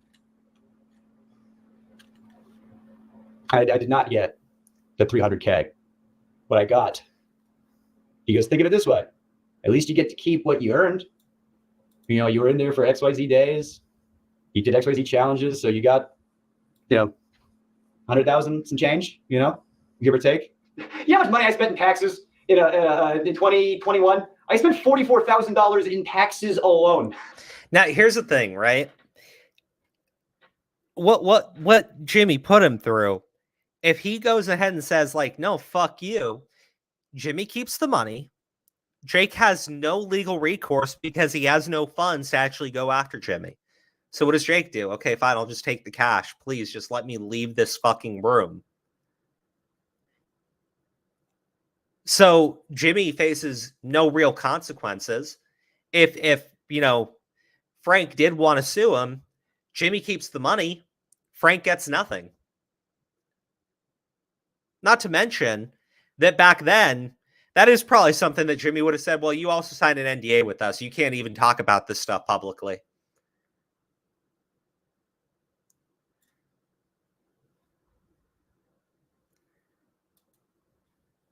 The act is a trauma response. The act is a trauma response, not an act. The fact that he is talking about this at all is huge. The fact that he's bringing up such emotions, not just shutting down, is crazy. Listen, that's what I said. If he's capable of crying on command, he's actually a really good actor, and he's missed his calling in life because that's not something that is easy to do. I'm not saying it's impossible for people to do it. I'm really not. And I know some people it comes more naturally to them, but it's like an actual like skill that a lot of actors and actresses really try to have because it's not something that they can all do. Even the ones that get paid millions of dollars don't know how to cry on command. So if your thought process is that this guy is able to do it 5 times during this video, just to give added drama, I think that you need your brain examined a little bit because that's not really how it works. Unless you think it was highly edited, in which case I don't know. Like, I just don't think that the guy who put the video together, like, I know his other video was well edited, like in terms of the clips and everything and all of that stuff, but it wasn't like it wasn't like something that cost like $1,000 to put together. You know what I mean? Like it was something that you do with like DaVinci Resolve. Like that's how you put that shit together. It's not overly complicated. But the other thing is the when he's looking down in the corner, because I was in the live and he kept like looking down into the corner and everything, and people are like, he's reading a script, he's reading a script, you can tell he's reading a script right there, he's reading a script. And I was like, what do you mean he's reading a script? Because I'm watching it, and when somebody is looking down, typically it's because they're recalling a memory. Also, when they zoom out at the end and you can see him, you can see he's just sitting on like a fucking stool and there's nothing in front of him. Like, there's no space for anything in front of him. I was just like, the coping, like the actual coping was crazy. And now I spent all that money on doing stand-up. I bought plane tickets to go do comedy festivals. You know, my family back home, I gave them a bunch of stuff that they needed. And haven't been back on a Beast set in any official capacity or unofficial capacity since then. And then they did the video with somebody else, and they worked out the kinks. And then I still got in some hot water, and I knew it would. And I've wanted to say a lot of this for a long, long, long time. And I feel good now. I had to get that off there. So I just want to hop in here and show some text that Jake sent me after this interview. This is July 29, 2021, a few days after he got out of solitary. How are you feeling after a few days? Better. I still couldn't sleep, even a few days out, but I almost have my sleep cycle back on track. My legs and joints are good, but the blisters on my feet still hurt to walk on. Medical advice I got was not to lance them and just let them go away with time. I'm mentally still in an uneasy place, but I've gotten back on better help. My therapist is a little concerned, but we are working on things. Mind you, this is not supposed to be a traumatic life event. This is supposed to be a MrBeast video. Hey, Jake, hope you're doing okay. Meg and I just wanted to check in on you. Hey, I'm good, and I appreciate that. I'm not exactly 100%. I feel like mentally I'm still recovering a bit, but back in therapy, and my therapist is concerned. Haha, well, my legs and joints feel better. Like, I can walk, but my feet are still covered on those blisters, and those hurt to walk on. But I was told the best thing to do is stay off my feet. Wait, did something happen when I was watching the video? I'm in... Wait, who is Yonko? Because I don't see any comments by him, and I just see people like responding to him. What is this? MrBeast did nothing wrong. Huh.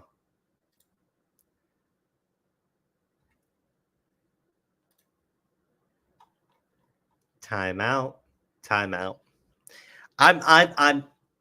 am not in the mood today. I'm not. And I'll be clear. Sometimes I'd be more willing to put up with it. It's just after being in that fucking live, in that premiere, in that live chat, and seeing the spamming that this guy's reading a script, he's faking it, it's all made up, he wasn't actually in that challenge. MrBeast. MrBeast hired a fucking registered sex offender, doesn't care. WWW. That's fine. Like, it is. I'm not going to treat you with respect. I'm not going to validate your stupidity. Get the fuck out of my face. And that's why I'm doing the timeout and not just banning people, because maybe it's just like a difference of opinion, but I'm not putting up with it. I'm not. I'm just, after last night, I realized how just, I'd say soulless, right? But I think that even like a soulless being would have more common sense. Just depraved, right? Like utterly fucking depraved. The people that were defending Jimmy are. I don't care. Get the fuck out. Just leave. Just go. I don't give a shit anymore. Rally with my family. Also, it'll be like a month before I get the money, and they aren't giving me all the money. They're giving me what I won up to that point in the game, which was also a slap in the face. But hey, I'm out. I'm alive. Therapist who knows and cares about you. The whole thing was so fucked, and honestly, fuck them for not giving you the money. Meg and I are wishing you the best with your recovery, and please feel free to reach out if you need anyone to talk to or need a place to crash in New York. Hope you're doing well, man. Oh man, you know what? I should have put him on timeout there, right? Wait, did I do that wrong? Oh shit, I did it wrong. Oh well, you know, whatever. I meant to put timeout and I think I hit banned instead. Listen, based on his story, he did not consent to the stuff they were doing to him. That's the problem. He didn't consent to be locked in a padded cell where they would refuse to turn the lights off. He didn't consent to that. That's something they just decided to add in. He did not consent to run a fucking marathon. That was something they told him he had to do. And then if he didn't do it, they started giving him shit and grief after he was already sleep deprived and struggling. You put someone through intense pressure and then you force them to agree to your demands.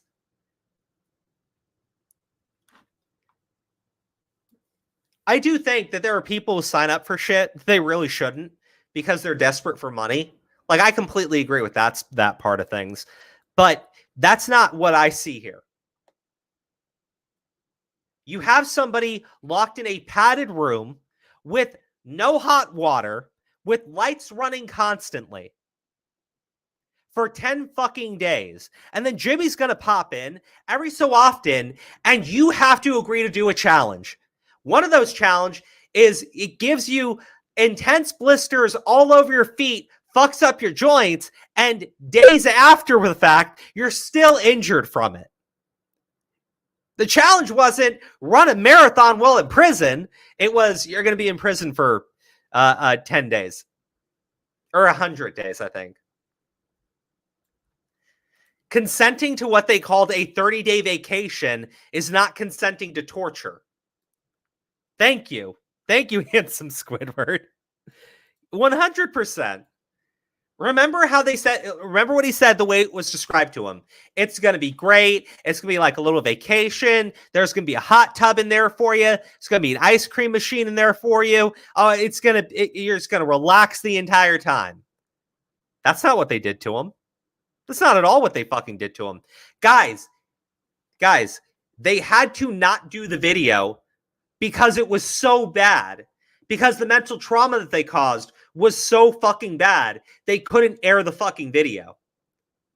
And then they redid the challenge where they took out a lot of the really fucked up things that they had done to him, and they still got shit for it because when everybody saw what they were doing to people, they were like, whoa, this is way too far. What's up, Crow? Dude, they tortured this guy. Yeah, dude, Minor Zircon, thank you so much. It is, I'm glad to see you on the channel, right? Like, I really am. I'm just, I am in a mood today. I'm in a fucking mood today, and these MrBeast fans have put me in that fucking mood.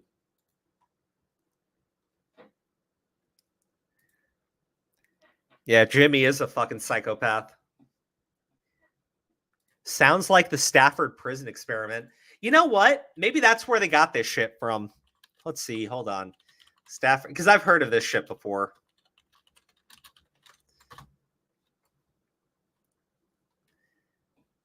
Yeah, hold on. Let's see. The Stanford prison experiment was a psychological experiment conducted in August of 1971. It was a 2-week simulation of a prison environment that examined the effects of situational variables on participants' reactions and behaviors. Stanford University psychology professor, yada, yada. Participants were recruited from the local community with an ad in the newspaper offering $15 per day, which is $113 in 2023, to male students who want to participate in a psychological study of prison life. Yeah, it's probably where they got this shit from. That actually, it is the Stafford prison experiment, only with more money and worse treatment. That video you uploaded is money. So good. I appreciate. I'm doing better physically. Mentally, I'm still kind of in a place. I still can't sleep. I've slept 5 hours in the past 3 days, marathon included. I don't know what's wrong with me. Lots of thinking too much, one might say. Hope they're taking care of you where they can. I mean, I was kind of shocked they didn't pay me for the full 25, 30 days. They paid me what I made up to that point. Like, even when we have to pull the plug for my mental health, the mechanism of the game is still at play. I'm just happy to be out. I still can't walk well, but it hurts less. And like, I'm not famous enough to burn a bridge. So at the end of the day, I'm still Jimmy's bitch. Like, if I was Carl and he did that to me, I'd ruin him. And they want to do it again. That could be your leverage. If the guy breaks down also, 2 is better than 1. Yeah, right. I told them everything they did to me that they can't do again in order to make sure the other person doesn't break down as fast. But like, the way the video is meant to function is the problem. It's a bad idea, full stop. It sounds clickbaity, sounds right up Jimmy's alley, but it's morally unethical, like on every level. Off-camera breaks, lights off at night, visitation, take the marathon out. Marathon is a video in itself. You can't expect someone to exert themselves like that for 45 seconds of content. The challenges really made it feel dehumanizing, felt like a parody of MrBeast. I felt like the homeless guy they could exploit. It felt like of Jeff Bezos had a gimp. Thomas, I'm going to say it one time to you, right? I will say it one time for you. They contacted him, and he has done challenges before. He's been in other MrBeast videos. Nothing was like this, okay? Because again, this was the video that Jimmy aired was their second attempt at this challenge, and it was heavily criticized for the treatment of the people. The first time they did it, the treatment was drastically fucking worse. So, A, your point of he knows what the challenges are like, you are fucking wrong. Okay? Like flat out, right off the bat, just completely fucking wrong. Second, he consented to what they described as being a mini vacation. It is clear, just reading through these text messages, that is not what that shit was. That was actual fucking torture. And when you go ahead and say, well, he had a choice. Yeah, they're going to bring something up here in a little bit. I want you to watch it. Where it's called How to Succeed at MrBeast. No does not mean no. When you are told no, do not take that for an answer. Meaning that the crew there is trained when people are saying no, you need to get them to say yes. And you're doing it to a guy who is sleep deprived, has already been in there for a few days of you doing this shit to him. And your response is, well, I mean, that's all above board. I'm not kidding. You can go get fucked.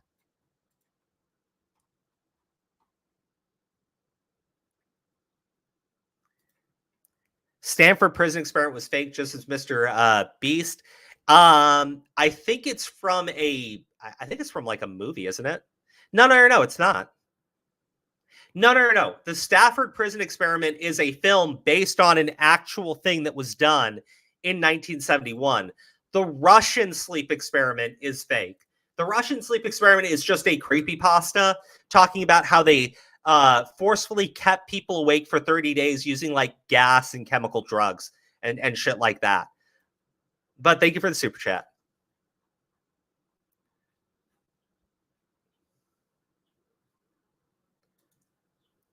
I'll tell you guys something, and this isn't like sleep deprivation, but I went for 48, almost,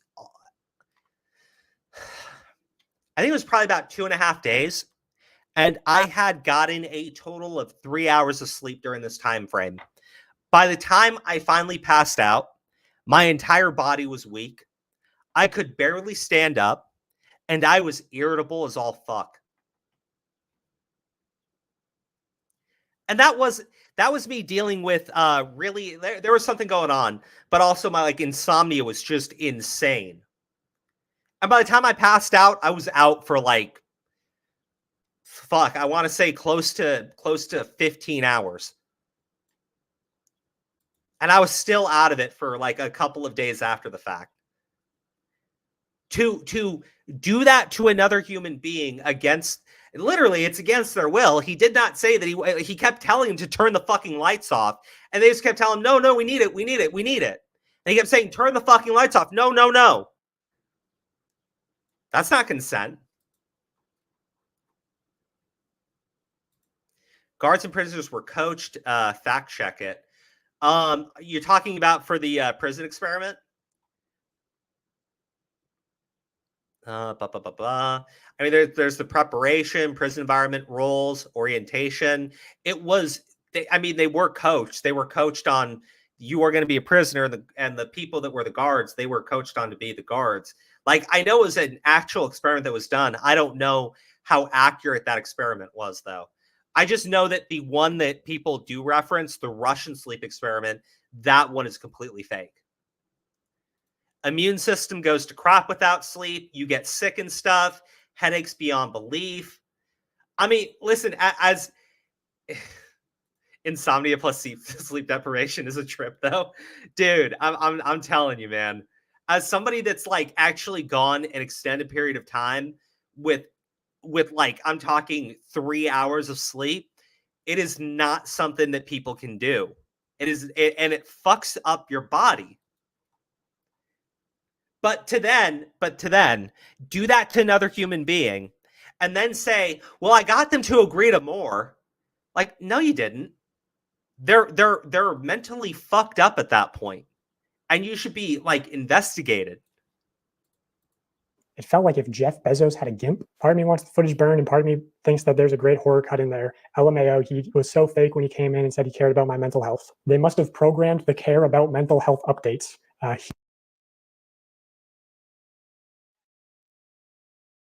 I love that comment. They must have programmed the care about mental health update.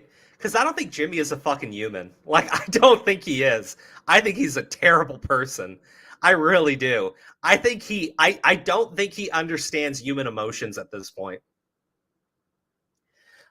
Dude, I've gone 3 days without sleep. It hurts so bad that by the end of the day, I feel like I was dying, like my heart was going to explode. Yeah, your heart starts beating really fast too.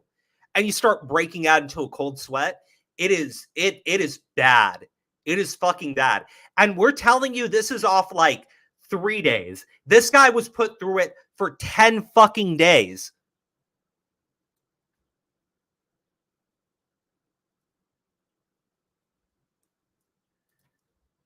What's this? And I still had to go to work during that. Oh, God. Zarkon, I feel terrible for you, man. I'm being dead serious. It's not something that any person should ever have to go through. Okay?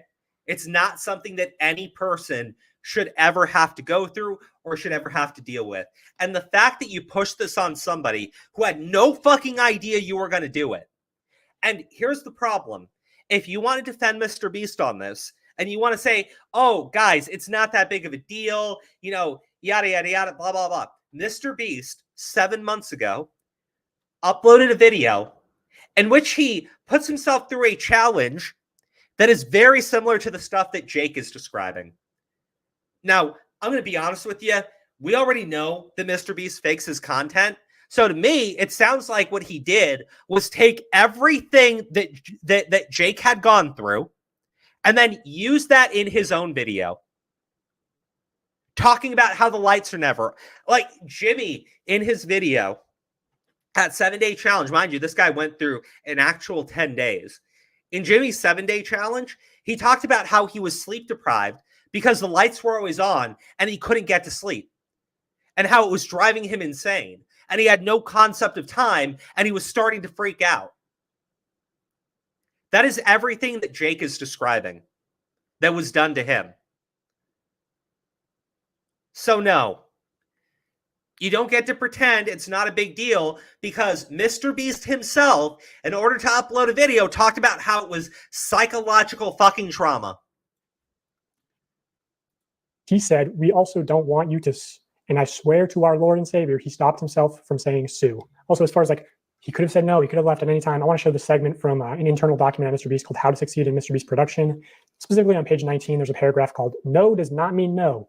Already insane, because it seems to be co-opting the popular anti-rape slogan, which is a terrible look given the allegations that are going to be coming out very soon. Actually, so he says part 3 is going to be going into Jimmy covering up sexual assault on the MrBeast crew. Like working to actually cover up and hide it. And as a business, there's a reason why he's doing that. Because Jimmy doesn't care about people. He cares about the MrBeast brand. What is this? This is not just a torture. This was totally inhumane experiment on another human being. Well, it's not just that. MrBeast then used it for content in another video in which he pretended to do the same thing to himself.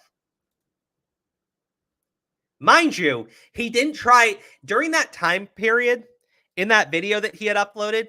He didn't give him I have to run a marathon where I'm going to fuck up my feet and destroy my body while I'm already weakened from the lack of fucking sleep.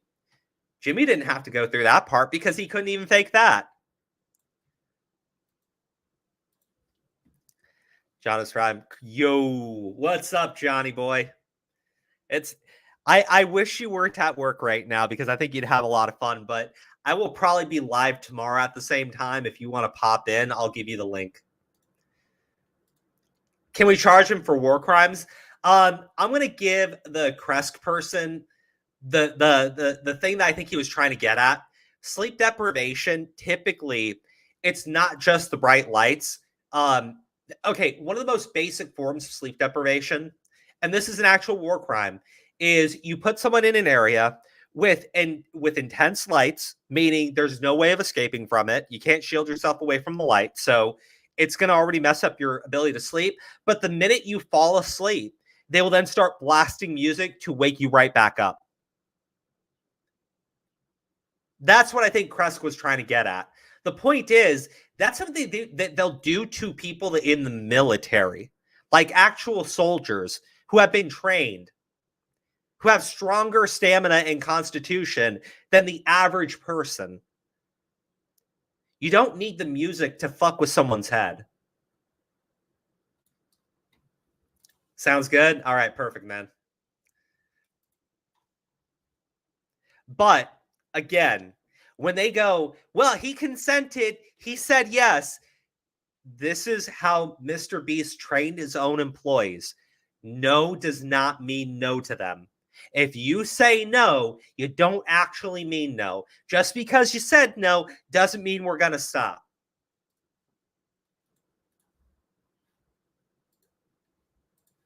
It reads, "When dealing with people outside MrBeast Productions, never take no at face value. If we need a store to buy everything inside of, and you can call the local Dollar Tree, and the person that answers says, no, you can't film here, that literally doesn't mean shit. Talk to other employees and see if they are fans or if any have kids that are fans.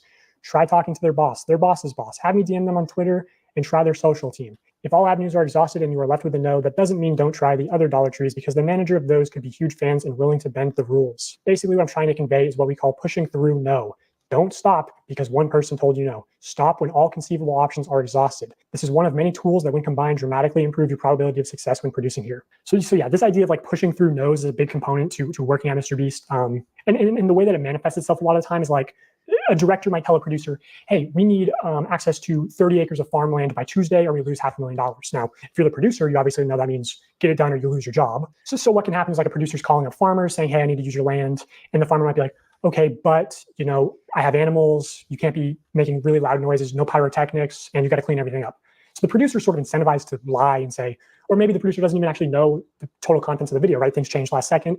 So they're very they're financially incentivized to be manipulative and sort of they're put in positions where it's like, oh, it's either the producer's job or a civilian's job, like where it talks about, hey, maybe the manager would be willing to bend the rules. Well, you shouldn't really be pressuring civilians to bend the rules that could get them fired, I'll show you a real life example. This is unused evidence from part 1. I'd seen this Reddit post titled Mr. Beast Leaving Trash Behind and Debris at Film Site in Aden, North Carolina. Apparently, he left a large boat in a pond as well as debris around the film site in the bottom of the pond weeks and weeks after the agreed time frame. This actually rendered it unsafe for campers and almost delayed the camp's opening date multiple times due to not being able to get in contact with Mr. Beast to get the stuff cleaned up out of the area. So I actually know that this is from a Mr. Beast video called Protect the Yacht, Keep It, where at the end of that video, he actually says, If you're wondering, yes, we did ensure the lake was completely cleaned up after this video. For the love of God, subscribe so we can pass T-Series. yes, he says at the end of the video that they I'll be honest, I don't necessarily care so much about the lake story, only because, well, it's true, Jimmy seems to have not actually cleaned up. The fact of the matter is the people at the lake don't seem to really care about it so much. I mean, it's good to know that Jimmy lies about even basic stuff like that, but at the same time, I don't think it really matters as much as the other stuff that's coming up, right? But sleep deprivation, light, noise, smell, no notable way of telling time, and irregular waking up whenever the person falls asleep, a sense of time passing is absolutely destroyed. Well, again, there was no, they told him that they would take him out into the sunlight. That did not happen. There were no clocks, so he could not tell what time it was. There was constant light. The two factors that would be, actually, no, the smell factor is there too, because remember, there is no filtration on the hot tub, so it's starting to stink. The ice cream, it's the same dairy product, it's not being cleaned out, so it's starting to smell like expired dairy. You have both of those smells, you have the lights, you have no way of telling time, and whenever he would fall asleep, they might just come in and wake him up because he has no clue what time it is. Remember what he said? He finally got to sleep, then Jimmy walked in and he woke him up because it was like, what the fuck are you doing? Because it's 2 o'clock.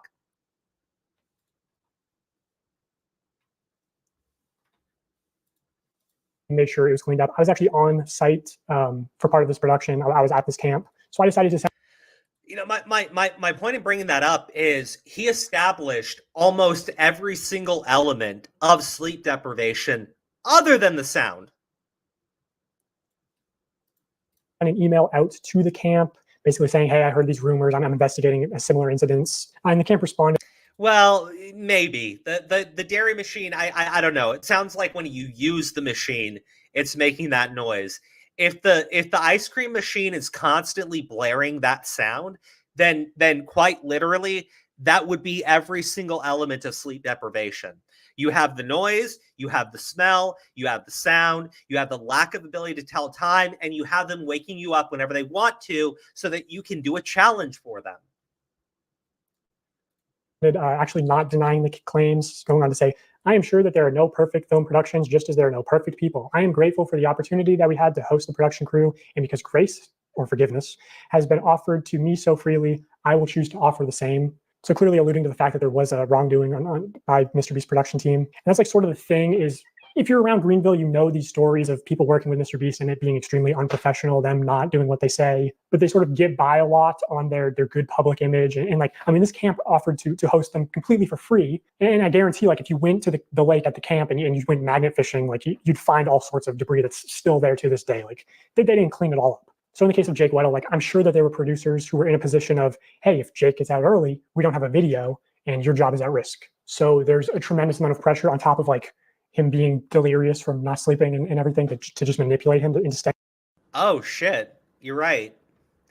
Well, okay, I'll be clear. I'm not 100% on when the ice cream machine is making the noise. If it's only making it when you use it, but if he's saying that it makes that noise whenever it is on, then you have every single element of sleep deprivation. You have the intense sound, you have the incredible smell, you have the constantly blaring lights, you have the lack of the ability to tell time, and then just to make that final little cherry on top, they will wake you up whenever the fuck they want to wake you up.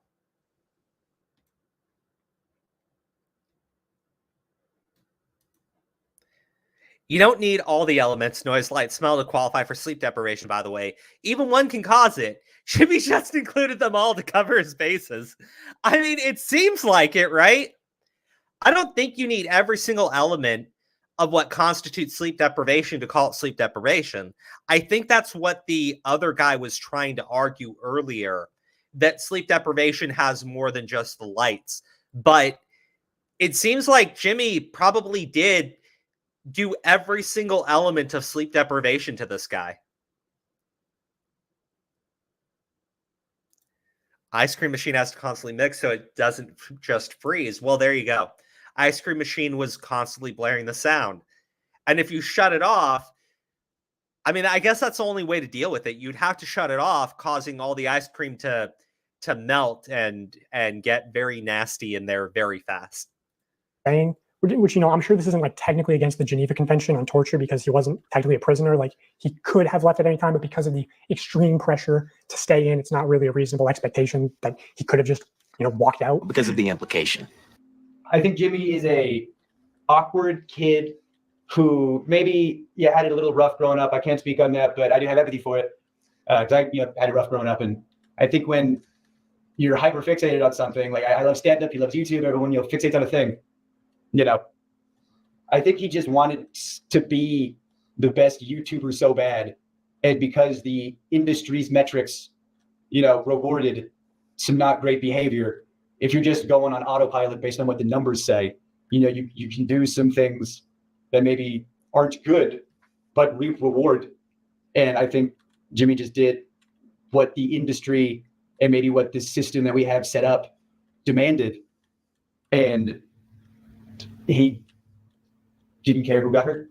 And I think Jimmy surrounded himself with really, really not so great people. And those people were the ones making the decisions. And I want to say, really important, there are so many good people that work at MrBeast who are damn good at their jobs. Like when Jimmy comes in and asks for something impossible, it's these people's jobs to do it. And they shouldn't be able to make it happen, and they do. And so I don't think people wanted to talk about stuff because I didn't want my friends to lose their jobs. I don't care about my fucking job. I'll buy a whole other care. I don't want my friends to lose their jobs. I don't want anyone's reputation to be fucked. But let's just go back to my dad for a second, if I may. My dad was like a swim coach, neighborhood swim team. Everybody loved it. Behind closed doors is a real piece. Yeah, so basically, the smell from the ice cream machine is there. The smell from the fucking hot tub is there. The noise is constantly being on. The lights are constantly blaring. I'm just saying, he hit every single element of sleep deprivation.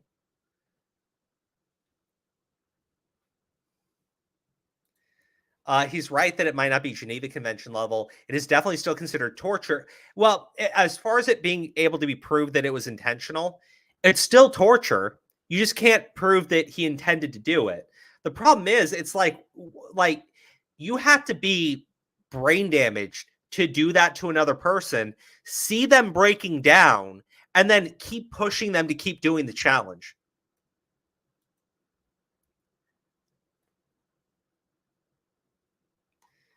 Can Crow see my chats because I tagged him a few times? If you super chat something, I'll see it immediately. Other than that, I'm just kind of skimming through the comments, and I'm really not paying attention to everything. Oops, I accidentally tortured my friends for 3 weeks challenge. Yep. I mean, that's basically what they did. Piece of shit. And so when stuff starts hitting the fan, what? Him? No. Surely. And then, everyone, thought my mom was the bitch, for not, But then the news broke, that he did what he did to one of the students of the team. And it's like when that comes out, you're not surprised, You just go, when I saw my dad in the news, I said, "Oh, you idiots!" Like I was like, "No," I was, "Oh, dumbass, god damn it!" But I wasn't surprised, and it was just consequences happening to somebody who was really good at avoiding them for a long time. And I don't know, everybody loves Jimmy, and behind closed doors, he is not super great. And That image is cultivated purposefully and intentionally, and it's branding, it's marketing, it's addictive. Okay, so I guess, yeah, just one final question on Sure. a serious note. Obviously, the Ava Chris Tyson drama, and you know, that's a known issue in traditional media. Did you witness or hear about any sexual misconduct at the company? It's crazy. I probably hung out with Ava the most out of the main cast, just because I was on Beast Hacks. Now Beast Reacts. I don't know if it's still out. That was a lot of fun because it was just, you know, being silly and goofy in front of the camera. And Ava was the only person who was willing to film. Everybody else was too busy or didn't want to, and I was just trying to do my job. Sometimes there'd be like an offhanded joke that's a little gross. I mean, I'm a stand-up, so I'm very desensitized to that. I didn't hear anything that was like, whoa, that's crazy. Like when I saw, the reason I messaged you instead of talking to reporters sweetly like I have been was when I saw the Discord stuff. Because when I got there, it was like 2019. So I guess if the timelines add up, that would have been like handled, for lack of a better term. And then they started bringing more. Oh, no, I agree. Like I think that it was actually a challenge that they wanted to do. I think Jimmy knew it was a hell of a lot worse than what he was going to describe, and he thought that Jake was the perfect guy for it because he didn't like Jake. Jake's always done what he's told. He doesn't like Jake. He's the perfect guy to do it to because he's going to do it and you want to fuck with him.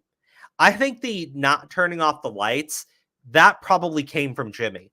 That the unintentional stuff would be the hot tub not having a filtration system, the ice cream machine smelling. I don't think that they really thought about that one, right? I think that was a not so happy accident. But the refusing to turn off the lights while this guy was begging for them to do it, I think that one came down directly from Jimmy. I think that was Jimmy just wanting to stick it to this guy. He saw it was fucking with him, and he thought, this will be good.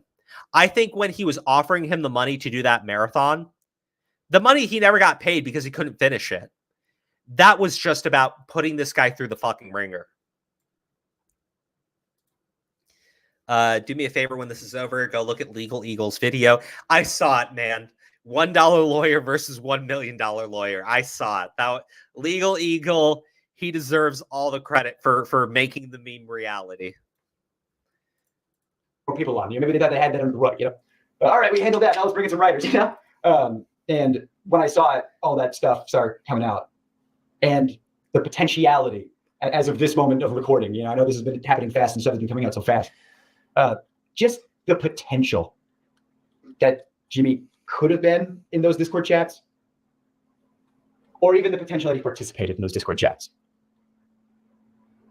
After the shit he did to me, if you're going to make fun of my dad, I don't care what happens to me and my career and reputation after this. I had to say some stuff. So whatever happens at this point. Outside of it, Chris Tyson, did you notice any or hear about any sexual misconduct at the company? I've heard rumors. I can't confirm or deny anything. I don't have any tangible evidence, but I've heard stuff that if it could be investigated, that'd be great. It was like water cooler talk, but I've heard things, yes. Wait. Jimmy's ex-girlfriend came out? Really?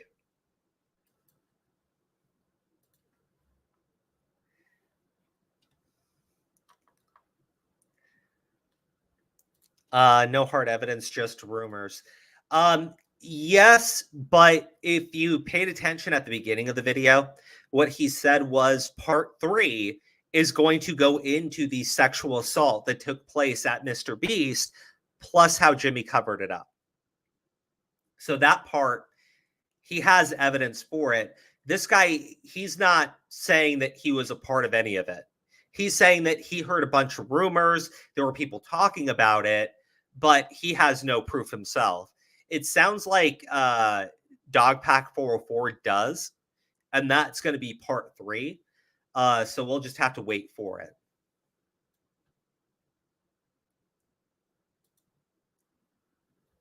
She made some return to post. She said nothing. She's being vague. Okay, so I I don't know if it's worth looking at what the ex-girlfriend said. Does anybody have the X account for that person or know where the statement is? Because I'll still look it up.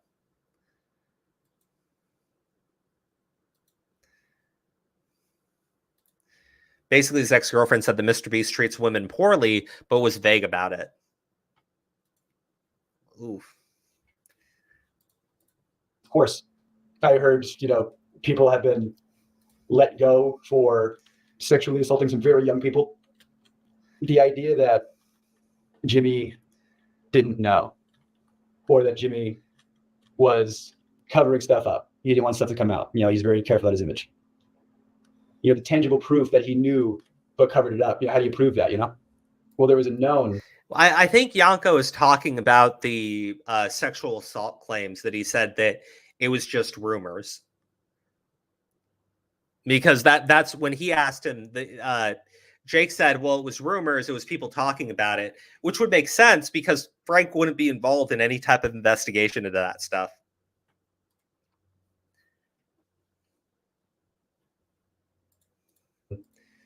Sex offender, registered sex offender, convicted sex offender on the registry and everything. Oh, whoa, whoa, whoa, whoa. Oh, did he have to take it out of the video? He did. He had to take it out of the video. Oh, that's a shame. Listen, I posted that. I put that image in my video earlier today. The guy's the guy's criminal history and everything. Who worked there. And you can, someone pees in public, you're on the registry, you get it.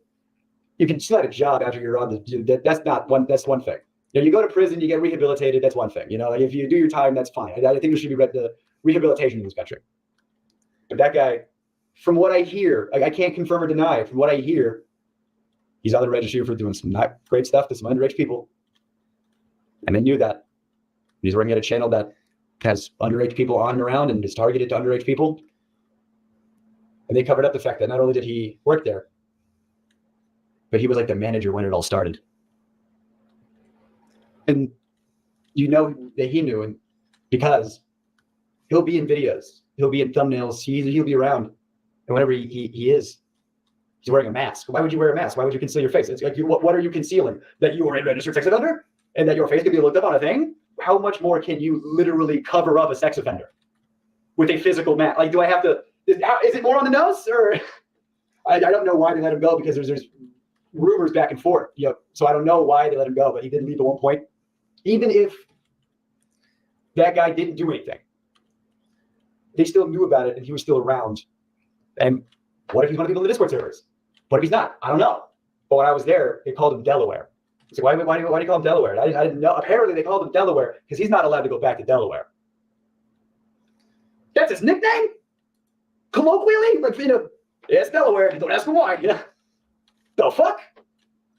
And Jimmy knew about it? The likelihood that he didn't know is astronomically low. All right, so finally, I have a recorded phone conversation. The person on the other end of this line is a different former MrBeast employee talking about Delaware. Also, apparently before this phone conversation got recorded, the person on the other end of the line said that the MrBeast team was actually trying to expunge Delaware's record off the registry. And that's what actually sparked this person to start recording. Oh, shit. Okay, hey, didn't Jake the Viking say that Delaware was his brother? I will pull up Jake the Viking's statements. Jake the Viking says it's his brother-in-law. And also that his record, they're about to drop the charges, quote unquote. That's Jake the Viking is an idiot.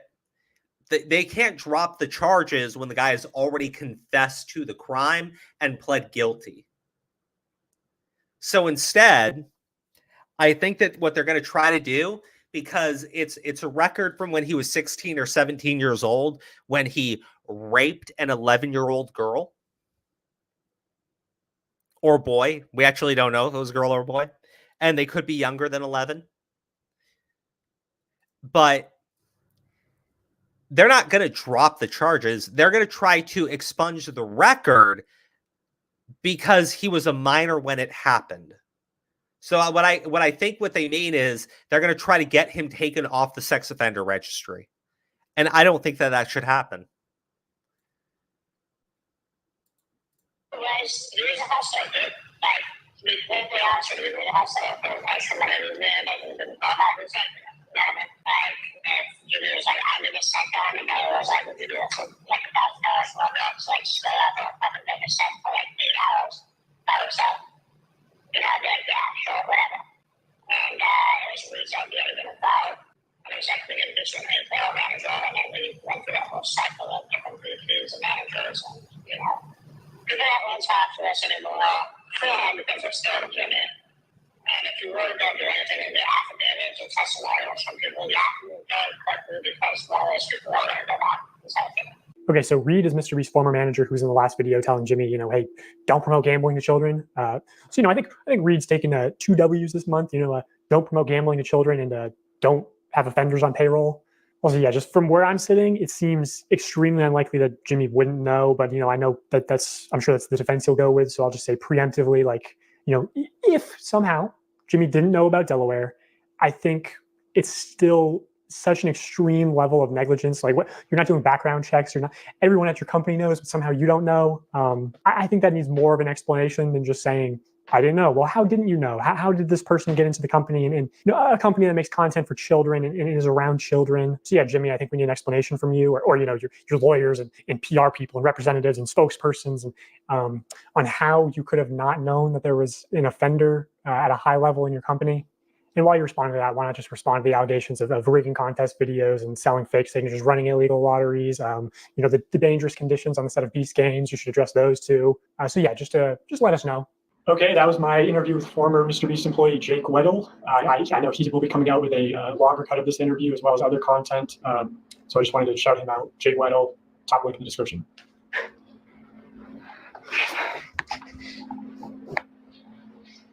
I've waited a long time to talk about a lot of this publicly, so thank you for doing what you're doing. So, anyways, guys, that's it for this one. DogPack will be coming out with part 3, and in part 3, he says that he has actual evidence and proof of Jimmy covering up sexual assault that took place by members of the MrBeast team. That's the it gets progressively worse. Okay, remember the first video wasn't really talking about any of this stuff. It was talking about him. The inappropriate ways that he's conditioned his child audience, right? The social conditioning, the illegal lotteries, the promoting gambling to kids, like that stuff is the stuff that came out in the first video. The second video is how he caused psychological trauma with just an absolutely idiotic experiment he decided to run on another human being. And now, also, we find out that he employed a registered sex offender, and I'm going to go to Jake Franklin, or sorry, Jake Franklin. Yeah, I think it is Franklin. Jake the Viking, and we're gonna go over his statement on this stuff. And I saw that, and I saw him tweet that out. I was just like, "Go fuck yourself!" Like I like just literally go fuck yourself. Let me see here. I got it in my bookmarks. Yep. All right, so let's share screen. Here's the truth. Yes, Delaware is my brother-in-law. Yes, he is a RSO, registered sex offender. When he was 21, a 16-year-old girl accused him and others of sexual assault when she was 11. Delaware took a plea deal. That's why there was no jail time, but he still had to register. So he confessed. He confessed to doing it. That is it. So when he was, I guess, 16 years old, he raped an 11-year-old. His nickname isn't Delaware because he can't go back to Delaware. No, he's called Delaware because that's where he raped an 11-year-old. That's why they called him Delaware. And I'm sure he told people, oh, God, because I can't go back to Delaware or whatever. Just stupid. He was hired. Actually, the reason I got hired at MrBeast, Beast being hired, Delaware sat down with Jimmy and Sue, Jimmy's mom, and explained to them everything. So yes, Jimmy knew. But again, this incident happened in 2010. Delaware was hired in 2017, 2018. Delaware was also let go from the company before I was. Delaware was supposed to be a behind-the-scenes manager, But in a couple videos, he was asked to partake because we needed people. He was reluctant, especially in the straitjacket video, because of his charges, and that's why he wore the mask. But he was innocent, right? Right, Mr. Viking? Delaware charges are set to be dropped this fall. No, they're not. He confessed. He pled guilty. You're trying to get his record expunged. Or I guess MrBeast is trying to get the record expunged. By the way, Jake the Viking, you've been going off on Chris Tyson and talking about all this stuff being covered up at MrBeast, and you were covering something up. You were covering up there was a registered sex offender because he's your fucking family. You piece of fucking garbage. He wore the mask so that people wouldn't find out MrBeast had hired and put a registered sex offender in his videos. I can't. I fucking can't. Delaware charges set to be dropped. No, they're not. Delaware has been nothing but a good person. No, he isn't. An amazing husband to my sister. He's a pedophile. And the best father to my 2 nieces. He probably abuses them too. They want no part in this, and I want to just live their lives away from the limelight. I'm sure the pedophile would love it if people stopped talking about him. I understand why anyone would be upset and frustrated over these allegations, and I do not blame them. Hurting kids in any way is completely unacceptable, but in the case of Delaware, who hurt a child, I firmly believe he did nothing wrong because you're retarded, and look forward to the day these charges are dropped. They will not be. Thank you, and go fuck yourself. Mask was weird. I'm just... No. No. Jake is saying that she was 11. I'm not sure I believe Jake because while he was beating his chest to how Chris Tyson was a pedophile, he was hiding the fact that MrBeast actually employed a pedophile because that was his brother-in-law.